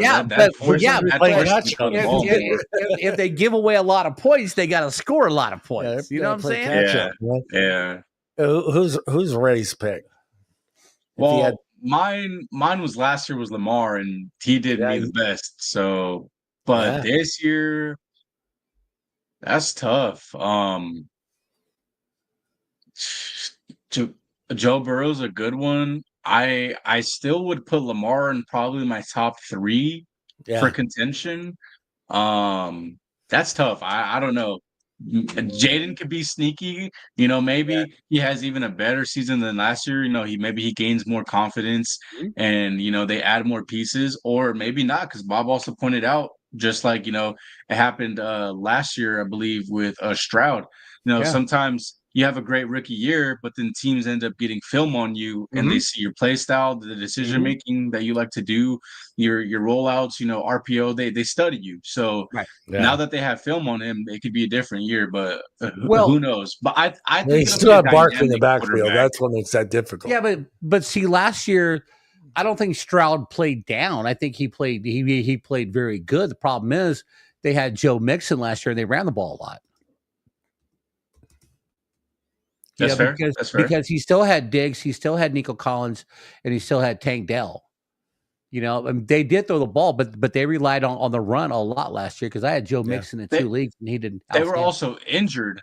Some of the wide receivers were injured for a minute. Like Nico Collins was injured. Right. Tank Dell got that gruesome. Tank Dell got that gruesome broken leg, man. Yeah. See, in the end zone on the touchdown. Yeah, you had Lamar Jackson with the most passing touchdowns last year at 45. Yeah. So and Burrows still was up top. Even with the shitty year, he still had 43. Right. So Josh Allen, they ran the ball a lot. Yeah. So you can't. And then Mahomes, God, their offense last year was horrible. Yeah. Thank God that I've got a fantasy team where I have Travis Kelce, but my backup was Brock Bowers, and I started Brock Bowers more than I started Travis Kelce. Yeah. You know why? You know why you did that, Bob? Because Brock Bowers is the better tight end. Brock's the better tight end. Oh, absolutely. Brock Bowers had a phenomenal year last year. It's going to be interesting to see who's going to be that. I mean, I'm looking at the names right now. You got Lamar Jackson, you got Burrows, you got Baker Mayfield, you got Jarrett. You can't keep Jarrett. Jarrett's going to throw 40, 45 touchdowns. I might even in a later round take Matt Stafford because you got Devontae Adams and Puka, and you got Whittington and Tutu Atwell. They need a better tight end, but they still rely on Kyron Williams to run the ball. But with wide receivers like that, Stafford's going to have at least, if he's healthy, between 35 and 40 touchdowns. Yeah. Even with that bad year, Burrows is on top. Yeah. I mean, you got Jamar Chase and T. Higgins. Yeah.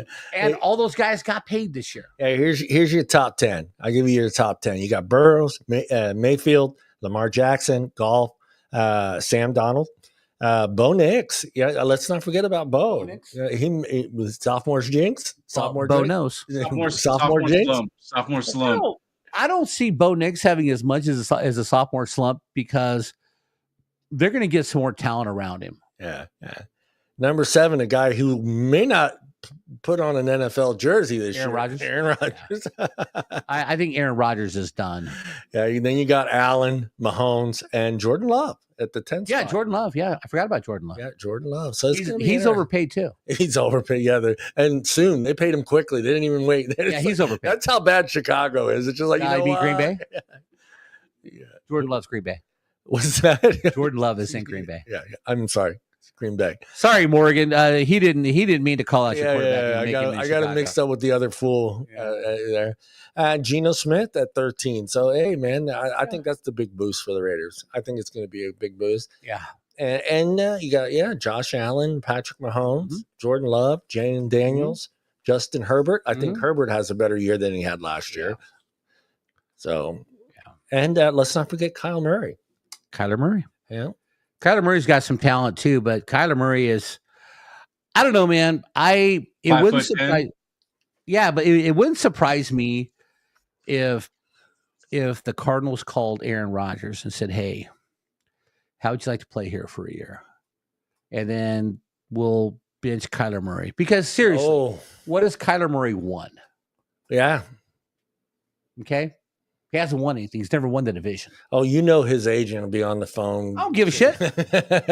You're getting paid. Grab a clipboard. Get me out of Arizona. Yeah, grab a clipboard and learn how to play football. Yeah. Who else? What else did I want to talk about that's been in the news a lot here lately? The other Cam, Newton, Ward. Yeah. Yeah. All right. I got to talk. All right. I know Bob put his head down.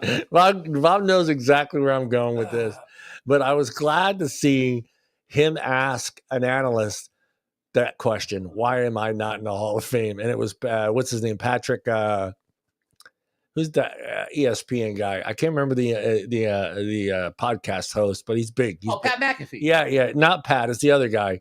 I forget Dan Patrick. Okay. And Dan Patrick goes, well, and he just went into this whole spew about his ego and all this other stuff. And so I want to get your take. Why isn't he in the Hall of Fame? Cam Newton was good. He was not great. Yeah. Okay. He went to the Super Bowl one time and lost. Yeah. But they had a good defense that year too, man. They had a good defense.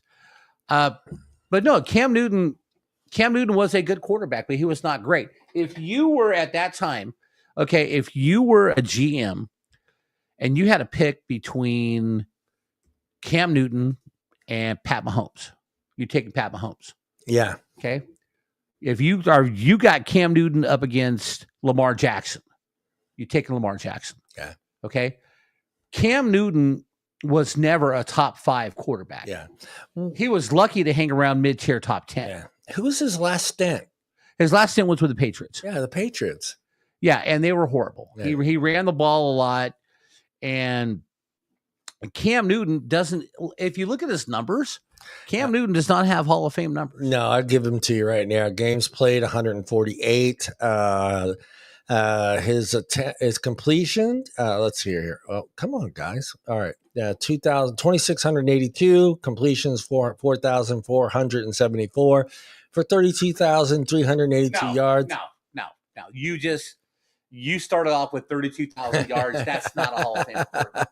But also, he didn't have any Hall of Fame wide receivers. No, he never did. Yeah. Okay. Here's your big stat. He's thrown for 194 touchdowns. Right. For 123 interceptions. Hall of Fame. Front door. I stopped at 32,000 yards. Now, you got guys now who are throwing for, 50, 60, 70,000, and he's only at 32,000. Yeah, 32,000. Can't do it, Cam. No, there's just no way. Cam, you're not there, buddy. And I don't, and I get it. I understand. I'm not going to pretend I can't understand, but I get where it's been part of your life for so long and not playing and wanting to play. But man, at 35 years old, to get back in the league and you haven't played in the last, 2-3 years? Right. I don't know. He's got to wait 5 years to go to the Pro Football Hall of Fame. Yeah. Pull up Kurt Warner's numbers. Kurt. Who had more yards, Kurt Warner? Kurt. Yeah, Steve Smith was good, but yeah, you said how many years did Cam Newton have Steve Smith? Yeah. Who you want? I mean, he had guys like Brandon LaFell, and he had Thielen. I think not Thielen. Thielen. Kurt Warner stats. Kurt Warner stats. How many career yards did Kurt Warner have? 32,344. But what does Kurt Warner have that Cam Newton doesn't have? A ring. There you go. And 208 touchdowns. Plus, he got into the league at a later age than Cam Newton. He's also thrown for 208 touchdowns and had a career passing rating of 93.7. Yeah. Now, see, here's where Jesse and I get into a fight about this all the time. Okay, and I'm being perfectly honest. Okay, I didn't think Kurt Warner was Hall of Fame material. Yeah. Okay, just because of the length of his career. Yeah. I think it's the story. It's the story that around Kurt Warner, what he accomplished. The years he did play, he was the freaking best. Yeah, he was. 3 years in St. Louis, he was the best. Yeah. When he revitalized his career with the Cardinals, he was the best. Yeah. Cam Newton was never the best. No. I mean, you start to think about what could have been with Warner. You can say that with Cam because you've seen his body of career in the NFL. You don't have that long body of career with Warner. Right. but the possibilities of what he could have been if he would have gotten drafted into the NFL and played. But Kurt Warner, I mean, Cam Newton came out of Auburn, won a national championship. Kurt Warner came out of Northern Iowa. Yeah, Northern Iowa. Started 1 year, then he had to go to Arena League because it was more attitude than it was anything else, and he wouldn't listen. Then when he finally learned to listen, after stocking groceries and stuff, bagging groceries, I mean, that's the incentive, right, Ray? You're sitting there like, fuck, man, I should be playing the NFL. And then, hey, can you put the eggs? Make sure you put the eggs at the bottom of the bag there. So I remember this vividly. It's I think it was the third preseason game. They're playing the Patriots preseason game. Rodney Harrison, who had a reputation as cheap shotting people, cheap shotted Trent Green from behind at his knee.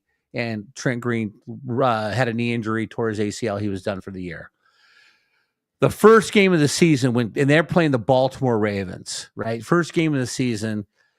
Here's this dude, Kurt Warner, coming out to play quarterback. I'm like, we're going to get our asses kicked. But, you got Isaac Bruce, Torrey Holt, Ozzie greatest show on turf, baby. Marshall Falk. All you got to do is get the ball out there. I didn't have any history on Kurt Warner, and thank God he played indoor because of his release. He didn't get sacked very often. Yeah. He could make a read almost as quick as Joe Montana could. But Kurt Warner was, when he was playing, he had years where he was the best, and Cam Newton's never had that 1 year. Well, let me ask you this. That team we're talking about could have the worst quarterback in the NFL quarterback that team and won a championship. No. So it would Kurt, and that's it. Kurt. Yeah, Kurt in that system because it was a high flying, quick release offense. Now, another quarterback of that time. I'm thinking the worst. I mean, I shouldn't go the worst, but like a second tier quarterback, a second, Right. So Jeff Garcia is playing for the Niners. Right. Let's go Garcia. At that time, Jeff Garcia is playing for the Niners. Could Jeff Garcia win with the Rams? No. He didn't have the arm to do that. No. The biggest day in Hall of Fame history will be 2028, Mr. Bob Sharp. That's what they're saying. Why 2028? The great one will enter the Hall of Fame in 2028. Tom Brady. He sucks. What do you think, Ray? Is that going to be like overblown or what? Like the biggest day in NFL history? Oh, it's definitely going to be like hyped up. There's going to be a lot of attention, a lot of media, a lot of news outlets covering it. They're going to build it up. And I mean, I get it. I mean, he's not called the GOAT for no reason. He's set himself apart with all the rings he's won. So that there's going to be so much attention to it. Just like whenever it came to like Michael Jordan or Magic Johnson, Larry Bird, there's going to be certain people where it's just a lot of attention behind it. Oh, I bet every network cancels their show for that and just does the introduction speech of Tom Brady. I don't know. It will. You almost know it's going to happen. It's like there's going to be a bunch of old ladies throughout the country who all of a sudden can't watch General Hospital because they've switched the broadcast to Tom Brady's induction in the Hall of Fame. They do it on a Sunday. There you go, Sunday. They do it on a Sunday. You'll have the PGA golf dads that are going to be upset because Tom Brady will be on TV. Here's something pretty neat. The New England Patriots waived the standard 4-year waiting period and inducted him into their Hall of Fame on June 12th, 2024. Okay, so that's pretty cool. So speaking of... Does he go as a Patriot? Oh, yeah, he does. So speaking of Hall of Fames and retiring numbers, okay, the University of Colorado this week retired Travis Hunter's number and Shedeur Sanders' number. What? Yes. Oh, come on, dude. Yes. Come on. Or what? I would have to look. Did he break school numbers? Well, his no, he passing wise, they were terrible. They were terrible before the last 2 years before they were there. Right. But I do agree that I don't think that his name and his jersey was worthy of being retired. Like Travis Hunter's jersey, yes, I get it. Yeah. But Shedeur Sanders, I don't agree with that. Cordell Stewart's jersey's not retired. And he was a way better quarterback in Colorado. All right. And the first guy whose number should be retired, there was a kid, I think Colorado won the national championship that year. His kid's name was Sala, and the coach was Bill McCarty. Sala was either married to his daughter or dating, but he died of cancer like 2 years later. Sala did. But Sala, his number should be retired before Shedeur Sanders' number should be retired. I'm sorry. I'm looking at who's eligible that same year with Brady. There's some big names on there. Ben Roethlisberger. Oh yeah, he's going in. Yeah, Andre Peterson, Rob, Adrian Peterson. Yeah, Rob Gronkowski. Gronkowski's going. Peterson's going. Eligible. Cornerback Richard Sherman. Richard Sherman's going. There's some big names in that list. Yeah. Antonio Brown? No. Antonio Brown's going to have to wait a couple years. He's going to have to wait. Although I do want to mention one thing about perception and everything else. So I'm at the 1999 Hall of Fame at the Pro Bowl. So the Pro Bowl, they announced the Hall of Fame, the guys going into the Hall of Fame. So they're on the field, and once they name the name, the players are on both sides, and they walk through the players. And you had guys like Billy Swan, who played for the Rams from the 60s, offensive lineman. And you had a whole bunch of like offensive linemen and stuff and some defensive guys. And it's like the only guy who shook everybody's hand was Reggie White at the end. 12 miles away. But I noticed that. But now when Eric Dickerson's name was called that year, every player came out to shake Eric Dickerson's hand as he walked through the players. He's a beast. But all those other players didn't get any respect. The only guy who gave every player respect was Reggie White. Reggie White, yeah. And I just thought that was jacked up. Ray, does Tom Brady get his own wing in the Hall of Fame? Does he get his own what? Wing. His own wing. You know what that means? No. Like his own whole section? No. No.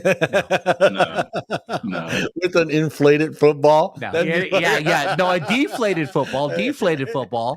And you got to asterisk when they beat Carolina and asterisk when they beat Philadelphia, because during that offseason after the second one they won there, Bill Belichick got fined $1 million and suspended for cheating, for taping the other team's walkthroughs. So trophy in the middle, deflated football on the left, and a VHS tape on the right.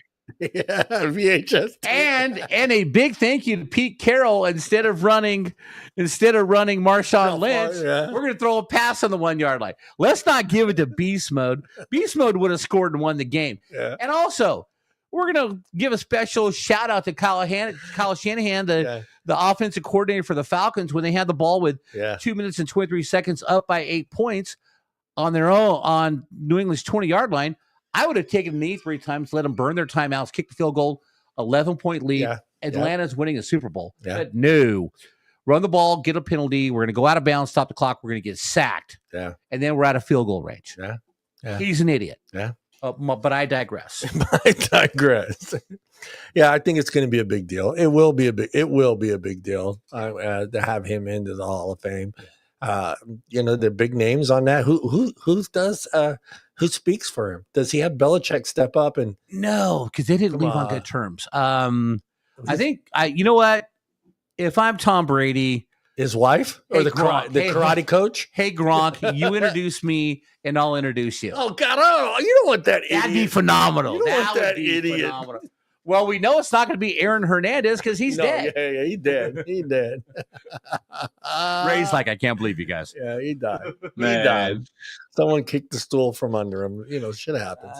I thought he shot himself in the head. But anyway, go ahead. Yeah, I mean, it's got to be Belichick or Kraft. Could be Kraft. It's either going to be Kraft or it's going to be. You know what? I think it'd be awesome if it was. Yeah, Julian Edelman would be awesome. Edelman. Oh, I forgot about Edelman. Yeah. That would be. But that'd be awesome to have Gronk introduce him, and then he introduced Gronk. Yeah, I think that'd be awesome. Who else from that team was? There's quite a few players from that. Richard Seymour, Teddy Bruschi, potential Hall of Famers. Richard Seymour, Teddy Bruschi, Yeah. Mike Vrabel. Yeah. Logan Mankins, great offensive lineman. Field goal kicker. Vinatieri. Yeah, Vinatieri. I think if Vinatieri is going to go in, he's going to go in as a Colt. Yeah, that's true. That's true. But yeah, I mean, shit. That you want to talk about a team that's got a lot of Hall of Famers eventually going. Wes Welker. Wes Walker. Yeah, it's going to be something. At least this way, once he gets in, can he still play? No. Once you're in the, do they take it away? I wonder how that works. Going to be too old. Well, you never know. No, that's right. 2028. Yeah, you have to sit out 5 years and come on. Yeah. Although I read something today from Colin Kaepernick's girlfriend. Oh, he's working out. He wants to play pro football again. Come on, man. Give it up. I get that. Give it up. Yeah, I know, but I mean, we're not. We haven't been at that level. We don't know that feeling. Yeah, you know. Give it up, dude. I can imagine. Pop Warner, all those years. High school. Flag football, then high school football. You got benched for Blaine Gabbert. Give it up. But you know what I'm talking about? That competitiveness. You're not going to get it at home. It's like. What are you going to do that can equal that level of intensity at home? It's like, I'm going to mow the lawn today in 3.2 seconds. You got to start. I can imagine, right, Ray? Like those guys at that high level of competition. It's like, it's not just cutting the lawn now. It's like, how fast can I cut the lawn? I'm thinking he only wants to get back into football, or he wants to be relevant again. Is because he's broke and he spent all his money that he got. Yeah. That seems to be the biggest problem with a lot of the athletes. Yeah. You think by now these guys would get smart enough, and as a player, no matter what professional sport you're playing in, each league and each sport has a story of a guy who's broke. An Iverson that's broke. It's just, to me, if I'm coming up, I'm looking at those old timers and I'm thinking to myself, do I want to be 50 and broke? Well, that's bad knees, bad back. That's why now, when you become a rookie, once you get drafted, you have to go through a finance class now for a week. Yeah. And they show you how to manage your finances. Because like I said, great story is Shaq. Yeah. The first year, he gets his contract, he's making $1 million a year, comes home in a $200,000 car. Yeah. His dad goes, I like that. He bought his dad one. Yeah. Okay. His mom goes, I want one. He buys his mom one. He's broke. And then now he's broke. He doesn't have any money. He's like, well, no, I had $1 million. Well, after taxes, and then you're buying everybody a car. Yeah. Yes. Everybody seems to forget that 3-letter word. Yeah. Tax. Everybody forgets. That's why you don't do it in California. Yeah. That's why people hate playing in Canada, because the taxes are higher. Yeah. Well, that's the thing too. I think we talked about it before and we're almost done, but prior shows is like, if you come to California and play, you're paying taxes, even if you're not from the state of California. Right. Your team's from Texas, and you play a game in California. You're paying California taxes. Well, just like too, if you're playing basketball or a baseball, you go to Toronto, you got to pay Canadian taxes, which is more. Yeah, it's more. Yeah. It's crazy. Yeah. But hey, I wouldn't mind having that kind of money. Yep. I don't think I would go nuts. I thought about this. Like, I get that. I don't think I would go nuts. I think whatever car I had in college, I think that would be my car. I mean, you hear about those broke guys. Down, right? Yeah. I mean, you hear about some of those guys that are still driving those, those old Ford pickups. Larry Bird. Yeah, to work or to the games. Over an old beat up Ford F-150. You got the guy pulling in with the Maserati and the fucking Rolls Royce and the fucking Lambo, and here comes John Truncali in his 1973 Ford F-150. But 10 years out of the league, John still got a lot of money. Yeah, John still got a lot of money. Yeah. I mean, that's it. I mean, I get it, but not to cut you off, but does Bob get 5 minutes? Yeah, go. I got you. All right. It's not working, that thing, but all right, no worries. So last week we had the WNBA draft. And it was relevant again because of another white girl, Paige Beckers. Paige Beckers was the #1 pick, Detroit Wings. Paige Beckers, they just won the national championship at UConn. Paige Beckers is like going to be the next best thing. Great for Paige Beckers. Great for Paige Beckers, because I just think it's going to help the league, drive the league with more with more attendance and things like that. And hopefully it'll take the edge off everybody hating on Caitlin Clark, who is the actually who's earning everything for the WNBA.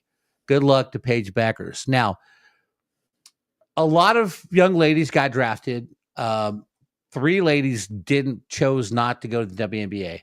Flojane Johnson, Juju Watkins. They're going to play one more year in college because they knew they weren't going to be the number one pick. Yeah. It's going to be interesting to see how Chicago Fire do with Angel Reese, because they drafted Haley Van Lith and they played together in college and didn't really like each other. And they didn't like each other. That's what I read too. Yeah, so that's going to be interesting. But with all things going forward, is I hope the ladies have a good year in the WNBA this year, and it's just good to see more interest in it. Now, quit saying you need the money like the men, because actually you're getting paid more than the men percentage wise of your CBA agreement. So stop bitching that you don't make enough money. You're getting more fans. I think your next TV contract will. Hold on. I'm sorry. He said, "That's awesome, brother. That's awesome." Tempest, yeah. The Pontiac Tempest with pause traction. That's Hell incredible. yeah, man. That's incredible. No. I just think though it's a good thing. It's a good thing for women's sports. Yeah. To see the attention that Caitlin Clark brought, and this year it's just going to carry on. Stop being haters, people. Yeah. For everybody in the league who, because nobody's even talking about Asia Wilson. She's the best. And the Aces dismantled their team. I don't know what's going to happen to the Las Vegas Aces. I think that the LA Sparks are going to come up because Kelsey Plum is going to play with Cameron Brink. And I think the Sparks will be a very good team. Indiana got some great free agents. It's going to be an interesting year, but I just, like I said, I appreciate the fact that a lot more people were interested in the draft this year. And I hope Paige Beckers has a great year. And don't compare Paige Beckers to Caitlin Clark. They're two different people who played on two different teams in college. Well, it's guard heavy. Yeah. I'm looking through this draft. And it's like guard, man. Guard, Yeah, there's a forward. Yeah. That's crazy. Haley Van Lith. Yeah. When Bob starts just knowing names from WNBA, Ray, that's when we know we're in trouble.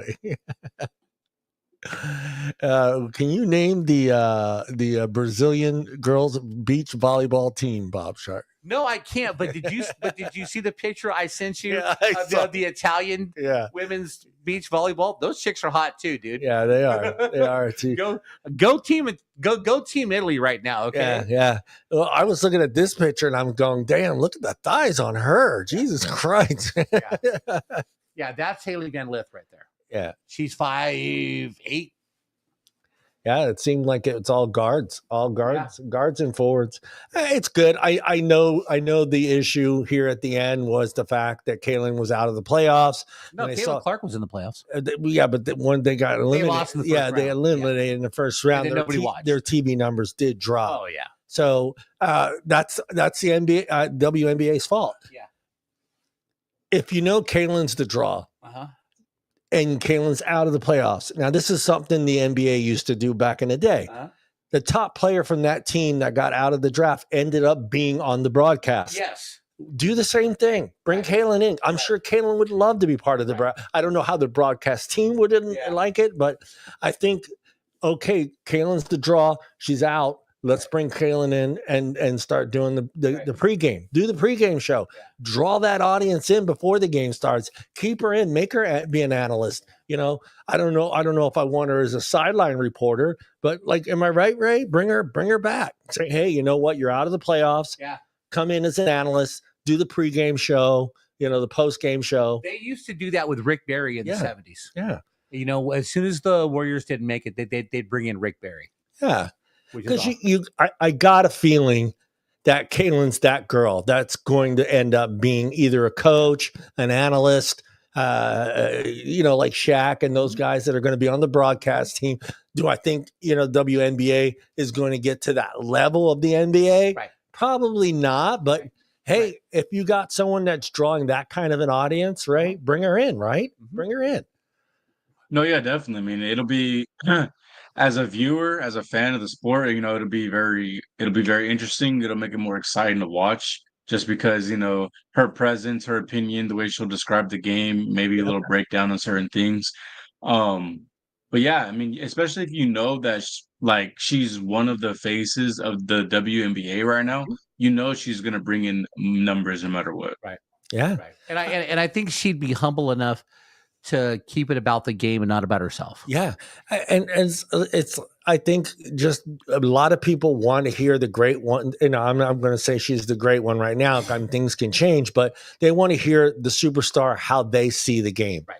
And they love hearing that. That's why some people like hearing Tom Brady talk. I enjoy watching Tom Brady do the broadcast because Tom sees the game completely different than most analysts are seeing it. I like Tony Romo a little bit better. But Yeah, Tony's great. Tony does the same thing he does, though. It's not they're going to run this. He explains why they're running it, how they're going to run it, who's number one, number two, number three. Okay. So I like that. And I like when Tom does that, too. Speaking of NFL football, we will be here Thursday night. Dun, dun, dun, dun. 5:00 for the NFL 2025 draft. Yeah, baby. Yeah. Dun, dun. Yes, we're gonna have. I'm gonna bring myself some alcoholic beverages. Hell yeah! We're gonna sit here, have a good time. We are again to our followers. We are not experts. Yeah, we are. Wait a minute. Fans. Wait, we're not. We are fans with an opinion. Okay. Yeah. All right. All right. We are fans with an opinion. I'm looking forward to it. I'm looking forward to this draft. I want to see what happens here. I picked the Raiders high last year. I think the Raiders are going to have a good year. I really do. I thought they were going to win 10 games last year. I seriously thought they were going to win 10 games. I thought last year you picked them to get high. No. Ray will back me. I know Ray will back me up, but I know I said 10 games, right, Ray? I really had a feeling that they were going to win. I had a feeling that they were going to upset that whole division there. And I know they're in a tough division. It would be nice for the Raiders come in the next season and actually beat out. If they could come in and beat Kansas City out of that number one spot, right? That'd be awesome. But they got to go through the Chargers too. Yeah, they got to go through. We have one of the toughest divisions, honestly, right now. Yeah. In terms of overall teams, quarterbacks, and coaches, we have a very difficult division that we're in. Yeah, well, he's talking about Tom Brady. I know he is. I know. You got to remember, he's a New Yorker, so he's gonna hate Tom Brady, like Bob. He hates Tom Brady with a passion, like Bob does. Oh yeah, they cheated, but that's okay. Yeah, it's all right. All right, yeah, we'll see everybody Thursday at 5 p.m. Pacific Standard Time for the NFL Draft. Good luck to all of us. Good luck to the Rams. Good luck to fuck Andre.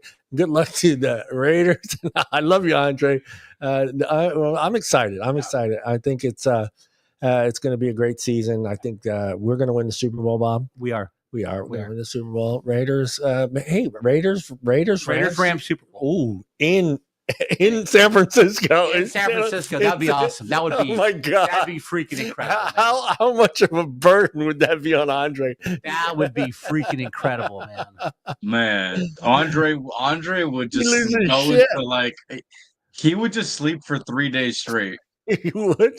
He wake up on Monday. Who won? Who cares? I didn't watch that kid. I don't care. I'm going on a trip. I'm going on another trip. I'm going to St. Barb's. All right, everybody, look at the camera and wave goodbye. Bye, everybody. Yeah.